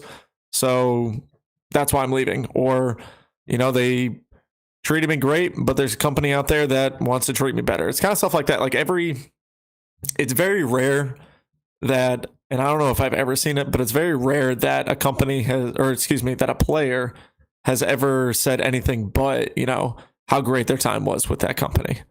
So I'm kind of just like, this is my take on it. Give it, Benny. I think it's you just don't want to burn bridges. It's like business is business. I think maybe they might go to this new place and still want to have these connections to potentially hold on to for the future. Because you never know. If you're tarnishing a disc company's name, they're never going to want to work with you ever again. Whatever it is. Maybe it's 10 years down the line and you want to like start your own pro shop. It's a fair point. It's a fair point. But you got to think at that point that player probably never wants to work with that company again. Depends. So it's like a lot of these players, yeah, I get it. You can go back like, trying to think like Paige with Discraft years and years ago. Yeah. Played for Discraft, left Discraft, went to Prodigy, went to DD, and then came back to Discraft. So like in that scenario, yeah, and she obviously, companies treated her better every single year. Correct. But there's plenty of players out there. Like let's take all the Innova players who are leaving, and these are more low key, kind of like a Robert Burridge who got Rookie of the Year this year. He left Innova. He did? And is it because? Yeah, he left Innova. He actually went to Lone Star. Did he get Rookie Stacey of the Year? Ronsley. For PDGA's Rookie of the Year? Yeah. Or Pro Tour one. I forgot. I think it was PDGA Rookie of the Year. No. Isaac Robinson was Disc Golf Pro Tour. Robert Burridge was definitely the PDGA Rookie. Okay, yeah, he was the PDGA Rookie of the Year. Yeah. One's a he tour was, level, he was I have it right here. Is U.S. Amateur Champion and College Disc Golf Champion, proved 2020 that he's ready for professional. He's the Rookie of the Year. Yes. Cool. Yeah, PDGA. Thanks for the Oh, yes. Yeah. Isaac Robinson was Disc Golf Pro Tour Rookie of the Year because he didn't play more than 3 Disc PDGA Golf Pro Tour majors in a single season. Nick, sorry. Keep going. Yeah. No, you're good. I'm just saying more so like you have a lot of these players who are just like, all right, yeah, leaving. And then, the company was great, but I'm going somewhere else now. And so it's just like, yeah, I get it. Don't burn bridges. I understand that completely. And throughout life, you should not burn bridges. But I think at certain points, I think a lot of these players that are leaving probably, unless they're offered a fat amount of money from that company who they left, are probably never looking to go back to that company. But so I think that happens in other sports too. I think disc golf, you're kind of making 2 points. One point is it's weird how they say this goodbye before they announce the new signing. In other sports, I don't think you really see that. If a player hits free agency, they don't say goodbye to their current team until they sign a new contract.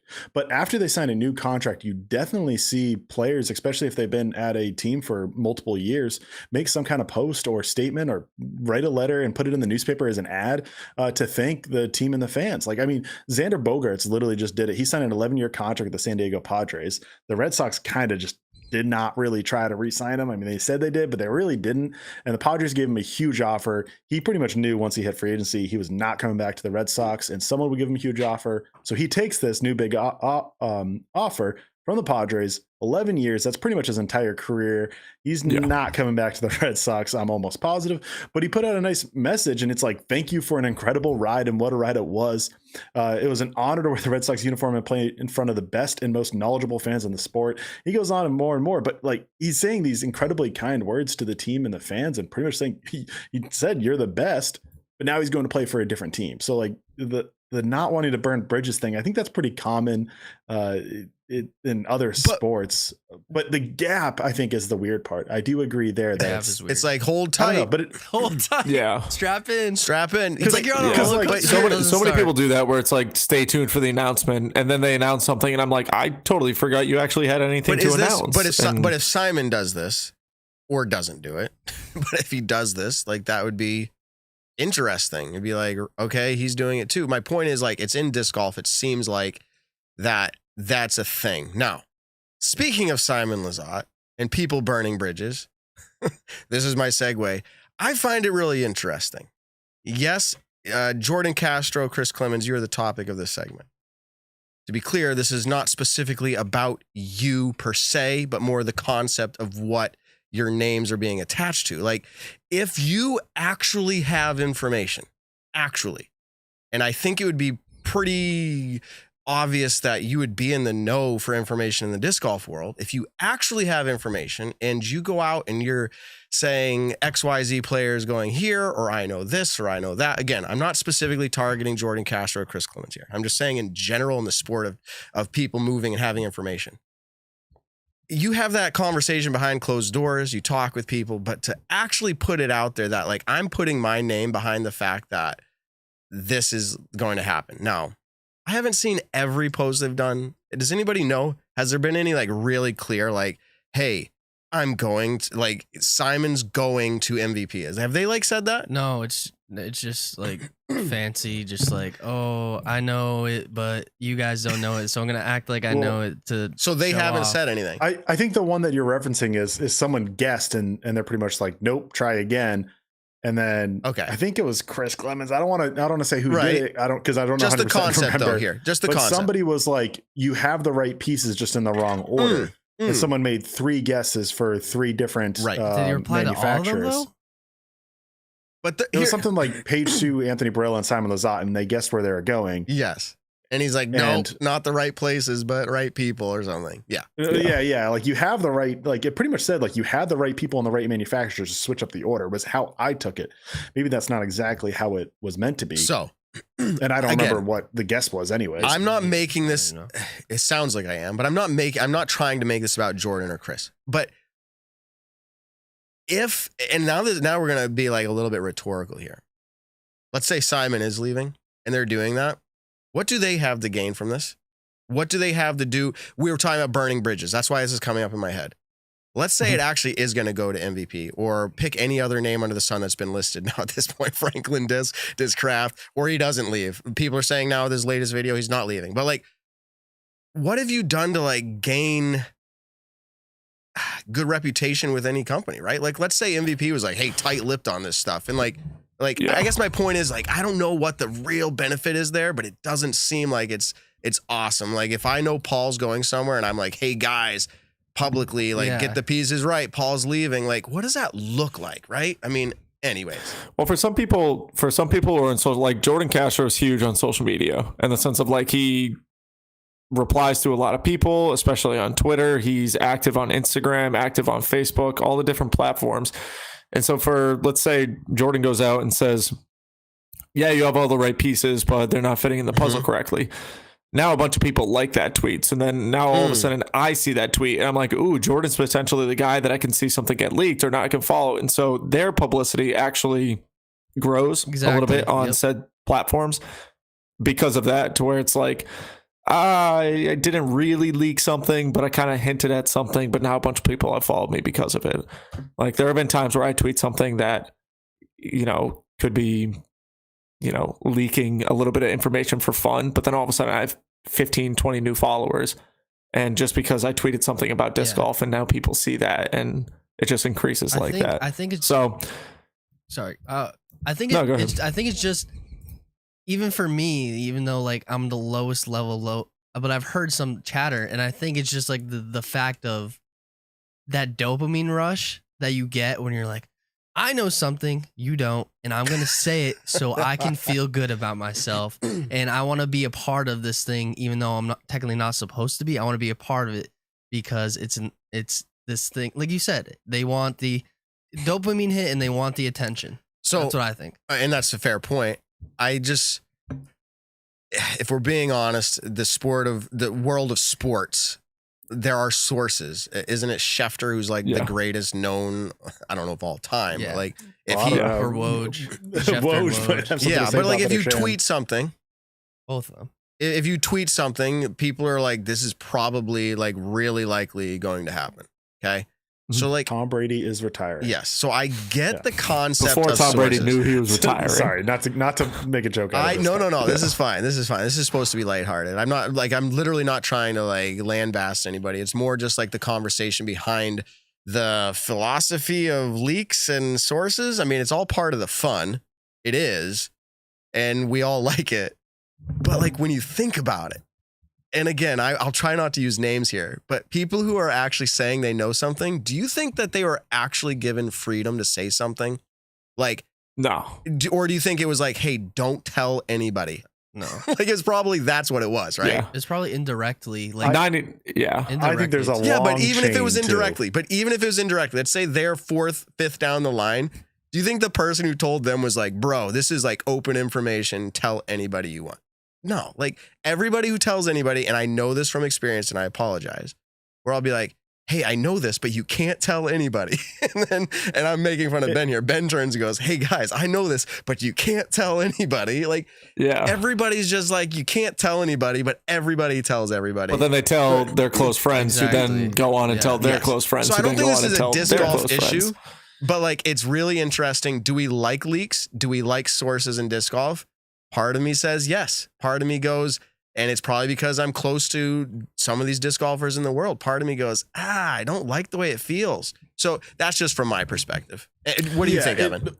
Well, the funny thing is, like you mentioned Schefter, and then there's also Woj and Shams and all these different reporters across sports. But when they get something and they tweet it, it's not like, oh, they did an investigation and then they found it out first. Maybe, but it's most likely a team or a agent texted them and said, hey, tweet this. Yes, 100%. And it would be Right. something like Anthony Barella is leaving Innova. Anthony Barella's agent would be like, hey, tweet that I'm talking to Lone Star. Right. Because they want Anthony Barella's stock to go up and they want Latitude 64, MVP, Discraft, all these companies be like, oh, like we got to get on this. If he's talking to Lone Star, we need to talk to him quickly. I think that's a great thing you brought, because I think that makes sense. And I think it should happen. It hypes things up. Yeah, I don't think that's where we're at yet, but maybe it is. Wait, Maybe can it I be is. that guy Schefter's then? getting permission, and they're like, "Hey, leak this. It's a smoke. It's a smoke screen in some sense. It's either where there's smoke, there's fire, or it's a smoke So screen. I let's don't know do the this. term to be both. Let's do this. But- Clear shout out to any professional that hears this or listens to the Nick and Matt show. We will share your news. We'll be Okay. that guy. We'll do it discreetly. We'll say we have sources. Like everyone Yeah. says, I have a source. Yeah, just write up the tweet. I'll copy and paste and hit send. Sources say that Matt Graham is being the #1 sponsor player by Discraft, as he asked Chat AI or whatever it's called. What about Brody, man? He was missing out a little bit, and he posted. I'm making that up, but he posted this Instagram post that says trying out new discs. Now, That's a stock thing as well. do you need to? A player in his situation, I think they can try out whatever disc they want under the sun. They can do it. Like maybe their sponsors say, "Hey, don't do that next time." But like, they can do whatever they want. They can try any disc they want. They can try. They can throw discs in my backyard if they want to. I just don't think they want to promote any other discs. I think that's really where it comes down to. But I don't think Brody's leaving. That's my take. I just think None of us do. he's trying to. Was there a disc that attention. or a manufacturer that wasn't in that picture? Like maybe Yeah, maybe Clash exactly. wasn't. I don't know that, but maybe he's going to Clash because of that. But Just you know the what? buzz thing. Do you think that there's any, and I'm speaking rhetorically here, but do you think there's any way that like Tiger Woods has ever hit with like every type of club or every type of ball? Sure. He wants to be as experienced. He wants to know, he wants to be able to talk intelligently. So I don't fault Brody for trying new discs. I think it'd be smart. Hey, this disc flies a lot like this. Yeah. He's smart with disc golf for sure. He posted, I think, That's like true. you said, it's a stock thing. He wants, I guess, his stock to get the buzz and people chatting about him. Get the because buzz. All publicity is good publicity, and him trying out it isn't bad publicity. It's people are gonna start talking about it, and I think that's just what the move it was, just so people could start talking about it. Brody's a fan and he's having fun with this. He's liking the where chatter. people are Yeah. going. He was happy to get in on it too. He wants people to speculate. I mean, people are speculating. I'm curious where he's going, if he's staying with Discraft or he's going somewhere Well, else. I'm excited. Look, so if he posts a picture saying, hey, trying out new discs, you know what disc sells a lot of right after that? Get freaky zones. And then what happens in 2023? True. He's like, oh, I went to here or I'm staying with Discraft. But a crap ton of people went out and bought Get Freaky Zones, because if that's potentially the last time they're ever going to get a chance to buy a Get Freaky Zone, then now they have more of a collector's item because they'll never make those again. Mm-hmm. So if anything, it was a nice money move. But that's just my take. No, and that's good.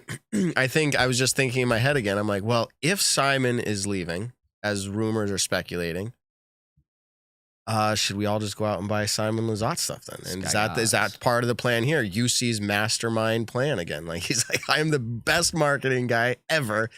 Like Simon's stock is going through the roof. They re-signed with him and they're like, suckers, we just got If that you. happens, this whole thing How is big would it be? genius How marketing big? move. It would be genius. If he re-signs with Discmania, I think it's like, or even signs somewhere else that's not MVP, I think this whole thing is a genius marketing move that has been extremely successful, like probably one of the most successful I've ever seen in disc golf.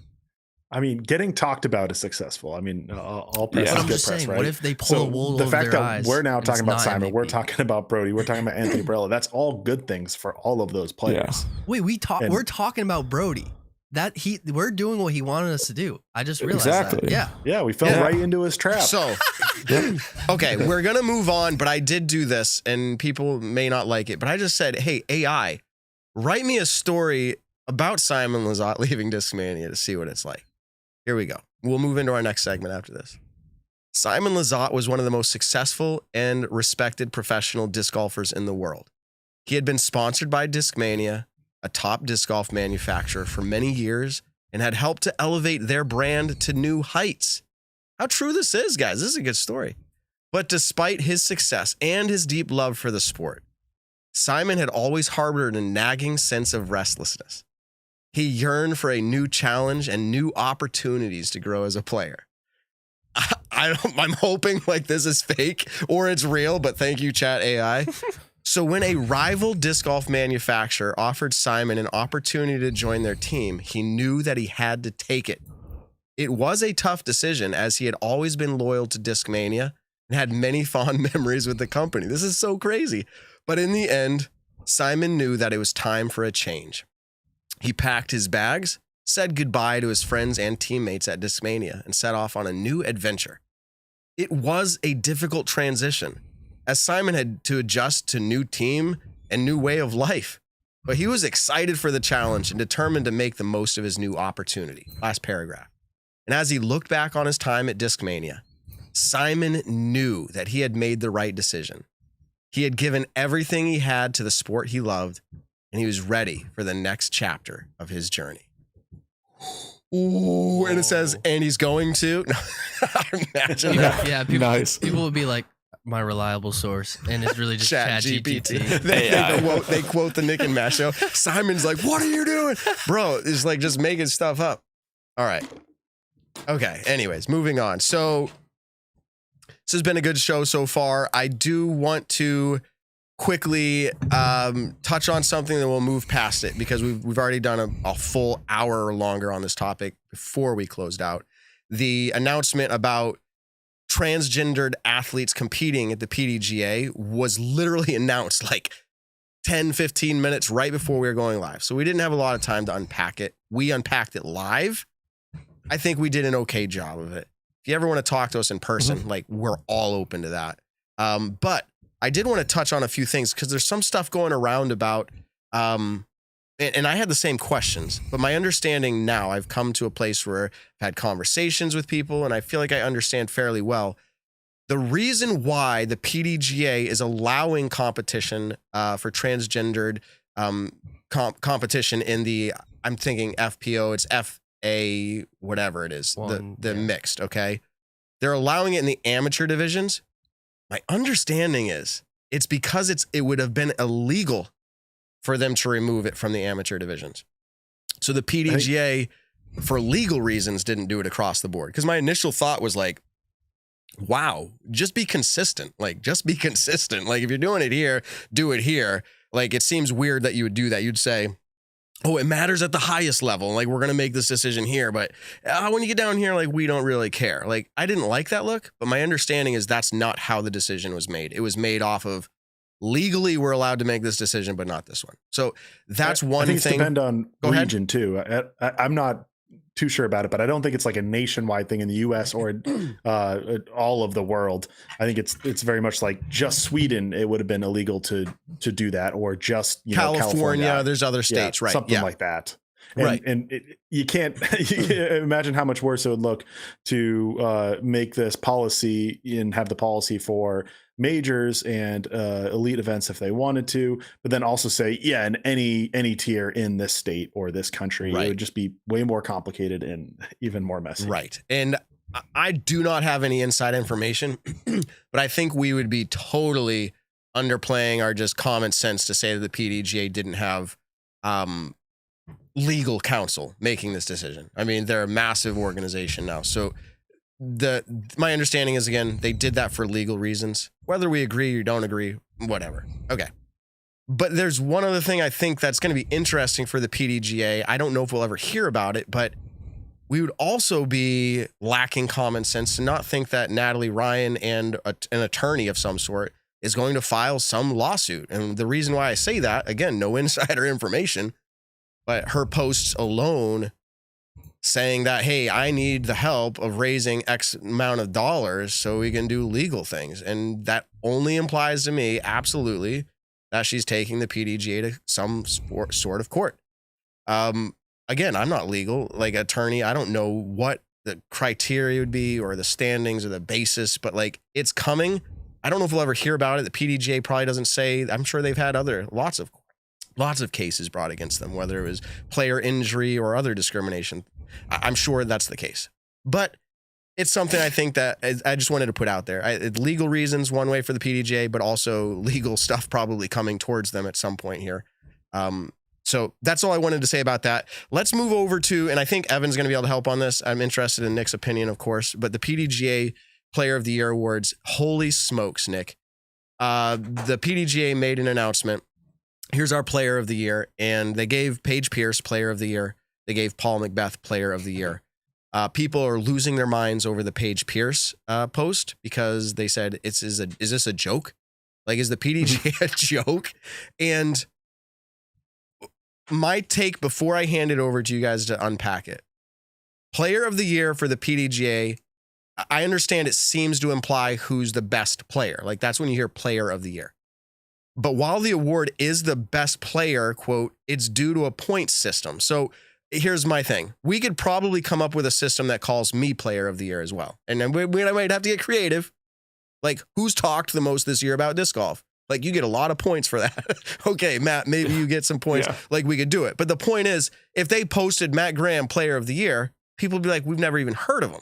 But they go, oh, well, look at our point system. You got to look. Mm-hmm. The guy who talks about disc golf the most, named Matt. If you're named Matt, you also get more points. Like it's a point system. That's how it works out. Maybe the point system needs to be adjusted. But I'm just going to throw it over to you. Both of you, Nick or Evan, I'll let you guys step on each other's toes. I'm done talking about it. Evan. Oh, me? You want to start, Evan? Yeah, sure. So, the PDGA system, they use a just full-on accumulation of points. So the more events you play, the more it benefits you, essentially. But of course, it comes down to what events you play and how good you play at them. Majors count the most. If you win, it's 100 points. Elites are the next. So this year, just being Disc Golf Pro Tour Elite events, anything with that criteria would be 60 points for a win. And then they also do count A tiers, but it is pretty discounted, as in if you win, it's only 15 points and it only gives points for the top 3 placements. If you come in 4th or worse, you just get 0 points to Player of the Year. But the interesting thing, and really the reason why Paige Pierce won, is because if you play 20 something events in the year, you're most likely going to make more points than somebody who played 5 events in a year. If you do some real quick math, if you win all 4 majors, that's 400 points.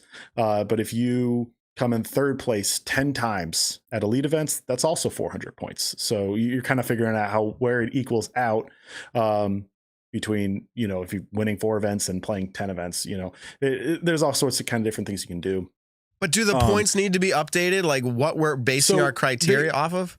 They were updated in, 2021? I mean, there's been a kind of a messy history with the pandemic and then co-winners, changing the formula, all this stuff. Where it is right now, I don't actually think it's that bad of a system. That bad. It makes it sound like I'm being sassy. It's not.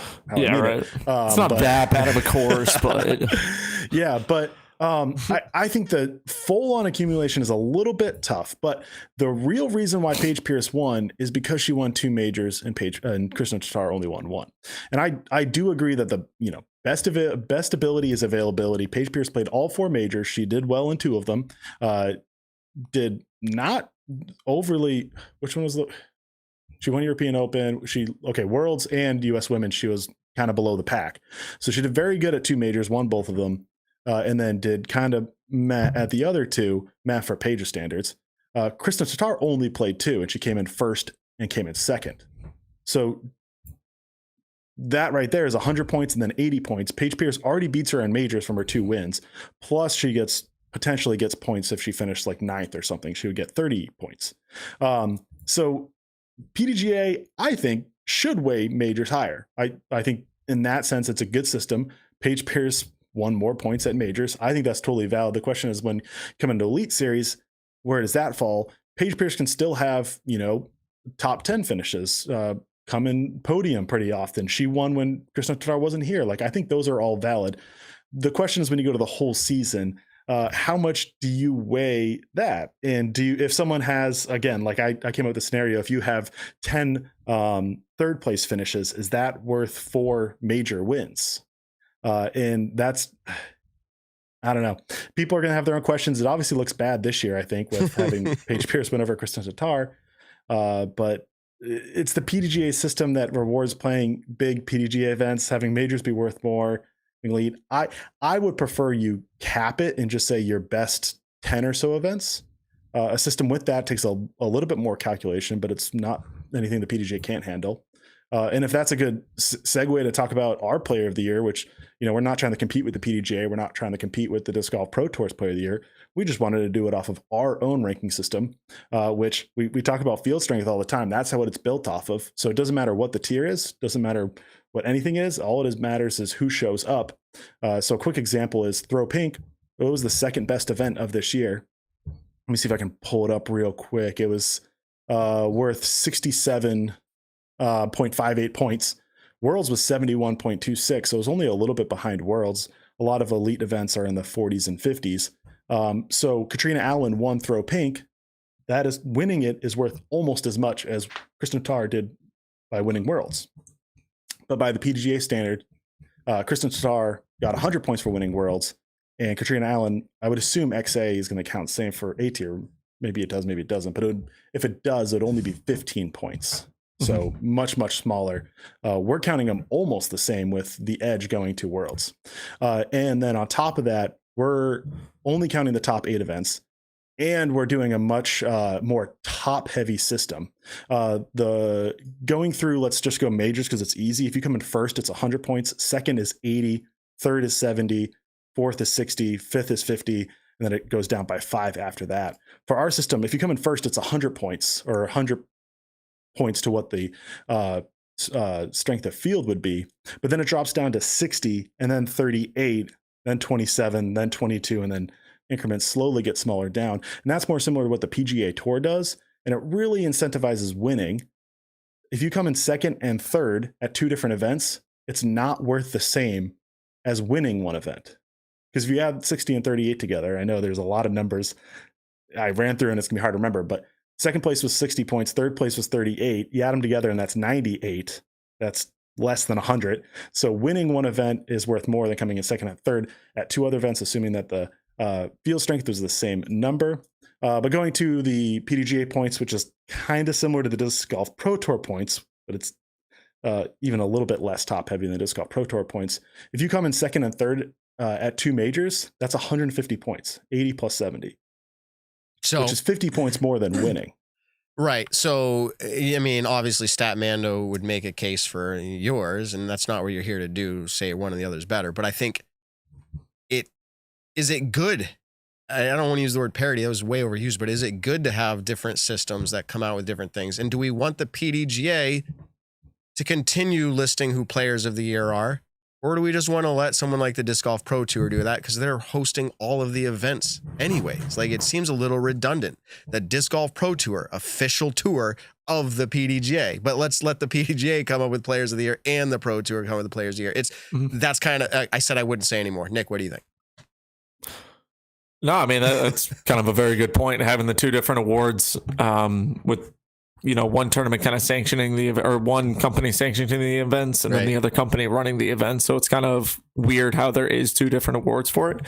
I think for both scenarios, you could argue either or from the players. I know Evan just talked a lot on the FPO side of things. I'll kind of shift it a little bit on the MPO side.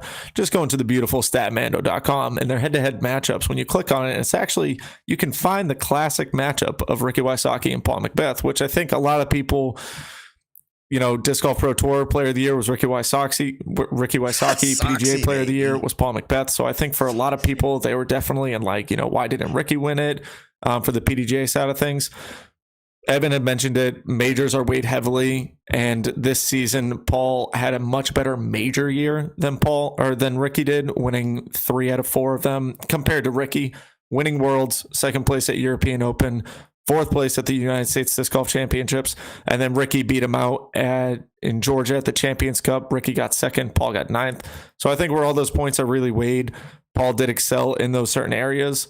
And then throughout the year, Paul did get 1 Elite Series win and then a few A-tier wins, which definitely boost up, and had a very consistent year all year, besides for realistically 2 or 3 tournaments, maybe 3 or 4 tournaments when it came to playing bad ones. And Ricky, the same thing, didn't play a lot of bad tournaments. Actually, really only had 1 bad tournament. The rest of them were, I think, 16th place or better. So they both had incredible years. I could see the argument going both ways on who actually got the PDGA Player of the Year. It's just kind of tough. It's really hard to argue with what the PDGA says, like, here's how we did it. And then it's like, okay, well, then Paul gets the edge on that. Now, is it the best process in the world? That's what you could really argue with. Stoked for Paul to get it, being a friend of mine. But Ricky did have such an incredible year. I think just when it comes to the actual majors and tournaments that we really say matter the most, Paul did edge him out in those regards. Kristen's, to me, she had such an incredible year, never finishing outside of the podium. It was just a really big bummer that she didn't play as many tournaments, and that really did cost her due to travel restrictions. When she got sick earlier in the year, and then also dealing with an injury. So it's just a bummer not to see Kristen really play that full year, because I think had she been at the same amount of tournaments that she went to with Paige, I think Kristen wins in a landslide. But just for this year. So that's kind of my take on it. All right. No, that's good. Yes, anybody can have their Players of the Year. I like, we've seen Foundation Podcast. They've been sending out all these trophies and awards. I think Nick and Masho could do it. Statmando can do it, of course. Just like there can be multiple world rankings. I say kind of, unfortunately. There can be multiple ranking systems. It's okay. And we're just gonna have to decide which we value the most, which I think will happen. But people are upset because the PDGA is a representing body, our organizing body. They feel like it's not a sham, but they're like, oh, this is the Pro Tour, the official Pro Tour of the PDGA said this. So why is it? So it's frustrating. So why is it going this way? Yeah, it's frustrating people. Okay. Exactly. That's where I think when we're talking about Player of the Year, we're talking to the most professional of the professional players. Excuse me. I would even say take out silver events and just count it towards Elite Series events and majors. And I think those should be the 2 that matter when it comes to a Player of the Year who had the most incredible season. That's who it is. That would be ideally for me. Yeah, to be fair, silvers are just going to be counted as A tiers in this system for the PDGA Player of the Year. So only the top 3 spots give out points, and it's a quarter of what Elite events are. So, I mean, kind of similar to the Pro Tour point system, at least it was last year. But my question is, like, why, like, Belton was essentially an elite event as far as how good the field was. Like, why aren't we counting that? Like, I think it was an incredibly good field. I mean, like, maybe it's not as as in everyone's heads the same competition as Worlds, but like, no one's going there to be like, yeah, I'm going to try out new discs. I'm going to throw only lefty, and I'm going to, try a different putting technique. Like, no, you're still trying to win. If you're changing all that stuff up, you're doing it on your own practice time, or you're dropping out of the event. So if the players are there, I think it's a good event. And I mean, that's why I stand by field strength ranking, but I think it's also great to have multiple ones. And I think you can really see how multiple ones shape out. It's really hard to test these things. You can come up with certain rankings and then see how it looks. And we certainly did that to test out ours and see how it looks. I mean, of course, that brings in subjectivity to get to it. And we certainly had that to get down to only counting your top 8 events, like that's kind of low when you have 20 something events a year. But we found that we want to see who had the best year and who had the most consistent year. Gannon Burr had a really consistent year. I wouldn't say he had the best year out of any players. I think Ricky Wysocki and Paul McBeth and Simon Lizotte beat him in that sense. But I think it's great to have multiple different kinds. It shows people how the different systems work and, what passed the best eye test or gut test, I agree. Yeah. I'll just say again, it's confusing because the official Pro Tour of the PDGA and the PDGA come up with different ones. But I agree with the concept of multiple. Okay. We're pretty much at the end of our show, but I did want to bring up something. The Pro Tour is hosting the first ever disc golf industry conference. And I think it's in February in Arizona. And I just wanted to say, this sounds kind of interesting. It's pretty, I don't want to say expensive as in like they shouldn't have set the price point here, but it's not just something you're going to just pull out your wallet and be like, I'm going. I think it's like $600 plus or something, but they're going to have, these are some of the topics that are going to show up at this industry conference, which I think is interesting. Shopify best practices, though. This is for all the companies starting up in disc golf. Shopify experts are going to be there to talk about e-commerce. Elite course design panel. That's going to be Kale, Steve Brenster, John Houck, and Leonard Muse. Not to leave out John Houck's wife, Dee. But like course design, that's pretty cool. Steve Dodge in entrepreneurship and disc golf. So understanding entrepreneurship. Infinite discs and only the best discs national retail. You're going to learn about strategies and trends and how to sell discs. Regional disc golf retail, new equipment in disc golf, everything from Bushnell Grip, Six Zuka. They're going to be talking about all this new equipment. Nonprofits, social media roundtable, how Jomez Pro is going to be a part of that. PDGA, more talking about marketing and disc golf. The state of disc golf media, the media teams and partners and members are going to be talking about the future of disc golf Pro Tour media and disc golf Pro Tour event best practices. So learn more about disc golf Pro Tour event development. So I think this is really awesome that they're doing this. I think it's going to do nothing but benefit disc golf as a whole. And I'm sure a lot of these conversations were happening and strategizing how to do these meetings one-offs, but to have a collective place and a time where you can come and do this together, the brainstorming, if you will, the discussions, massive. So that would be something I'd love to be a part of. I'm not going to probably make it work this year, but I do want to shout out real quick to our intern producer, Ben himself. He's got something that he would like to tell everybody about. Now, it's specific to our Northeast. If you're in the area, it's going to be relevant to you. So don't tune out, everybody. But if you're in the Northeast area, Ben's got something. Go ahead and give it a go. Yeah, so I'm running the Northeast Disc Golf Expo. It's presented by Maple Hill. What is an expo, Ben? It's basically a convention. A bunch of vendors from disc golf are going to show up and just display their products. Like Maple Hill, Disc Golf 978. We have Discmania going, Circle One Disc, Smuggler's Notch, and a bunch of vendors. So you can stock disc dyers. I saw you post disc dyers today. We just got one. As in like really awesome disc dyes. Correct.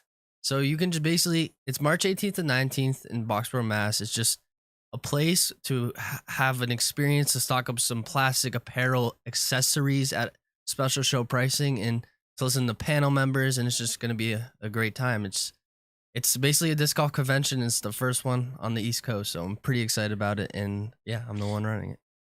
Okay, that's fantastic. I think people are going to be able to get probably, I'm assuming, at some level. Nick and Matt will be there. Why did I mention you guys? Matt will be there. We will. We will. Yeah, we'll make it fun. I gave them a booth. It will be fun. I'm sure there will be some sort of exclusives that come from these vendors as well. Correct. Ben's no Joe Schmo with this too.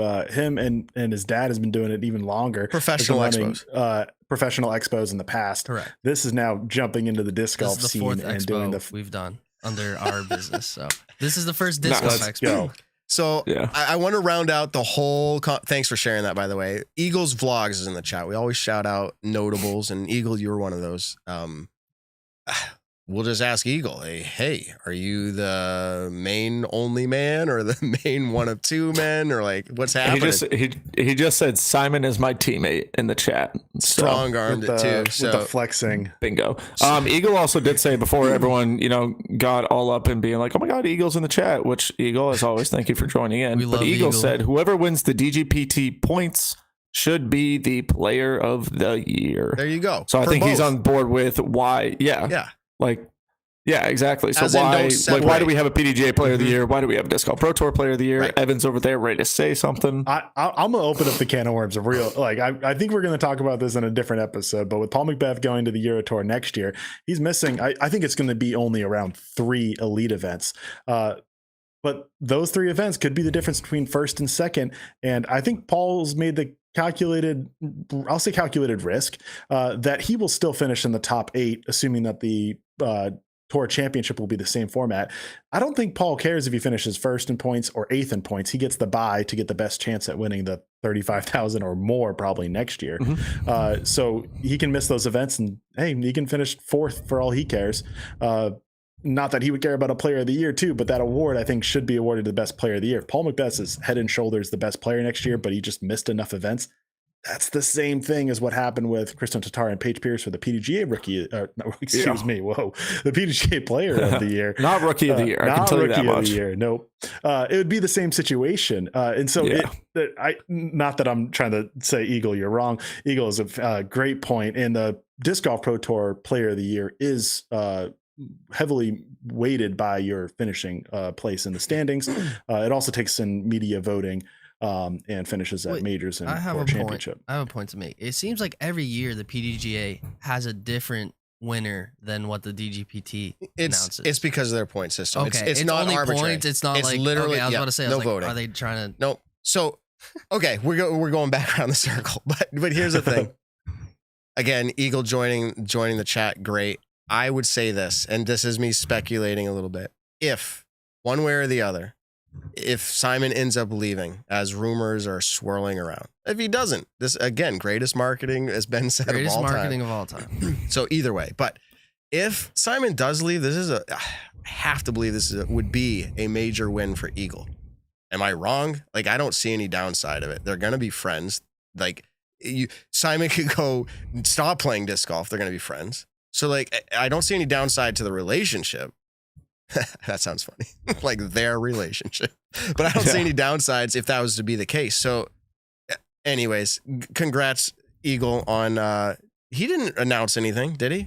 I was just saying congrats Eagle. If Simon leaves, Eagle better be getting those stacks. That's all I'm saying. You made that point the other day. Yeah. You're like, if Simon does leave, Stacks. because what did you hear? You heard something else too that dismayed me. I just heard some allegations I don't want to really talk about. I don't want to talk about. I heard that there's big contracts involved, and Simon leaves. If I'm Eagle, I'm saying, hey, give me a big contract. There you heard it, Eagle, from our intern producer, Ben. All right, we made it to the end of the show.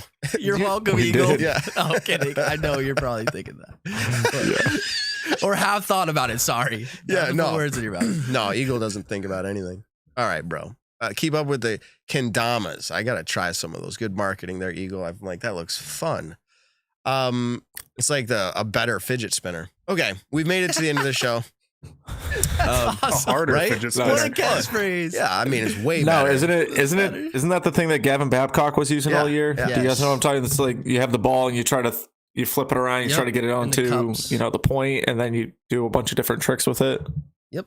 Is that the little thing we're talking about? I'm almost positive. That's what I'm going off of. Yes, That's it what is. Yeah, that's what I'm thinking it is. Yeah, it's But- it's hard. Like a fidget spinner, you're just there and you're having fun. There's no tricks to it. I'm sure you could, but Kanjama, Anywho, what is it? We're not getting into Kendama. fidget spinners. I'm just gonna say that Yeah, I right don't know. now. That looks too hard. Like I would have fun for like 5 minutes. Be like, yeah, I can catch it. I can't do any cool tricks. This is cool. Bye. Bingo. But they make it look easy, which is why it's so stressful because you're just like, I should be able to do this. But Yep. All right. Well, we've made it there. First show of 2023. It is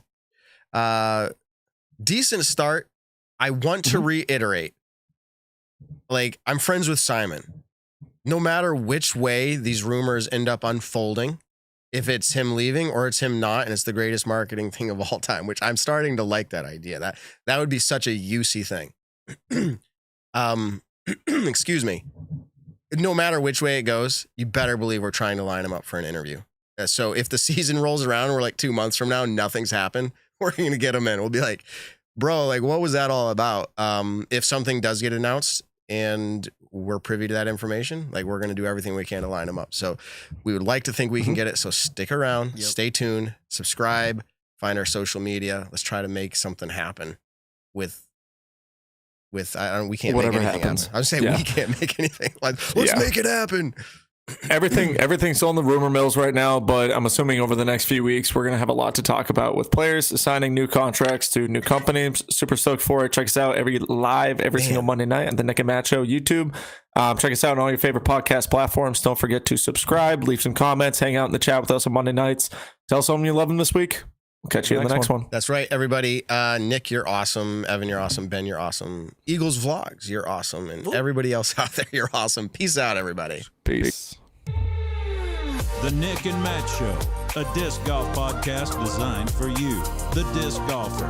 Find the Nick and Matt Show on your favorite podcast platforms or join the conversation live on YouTube.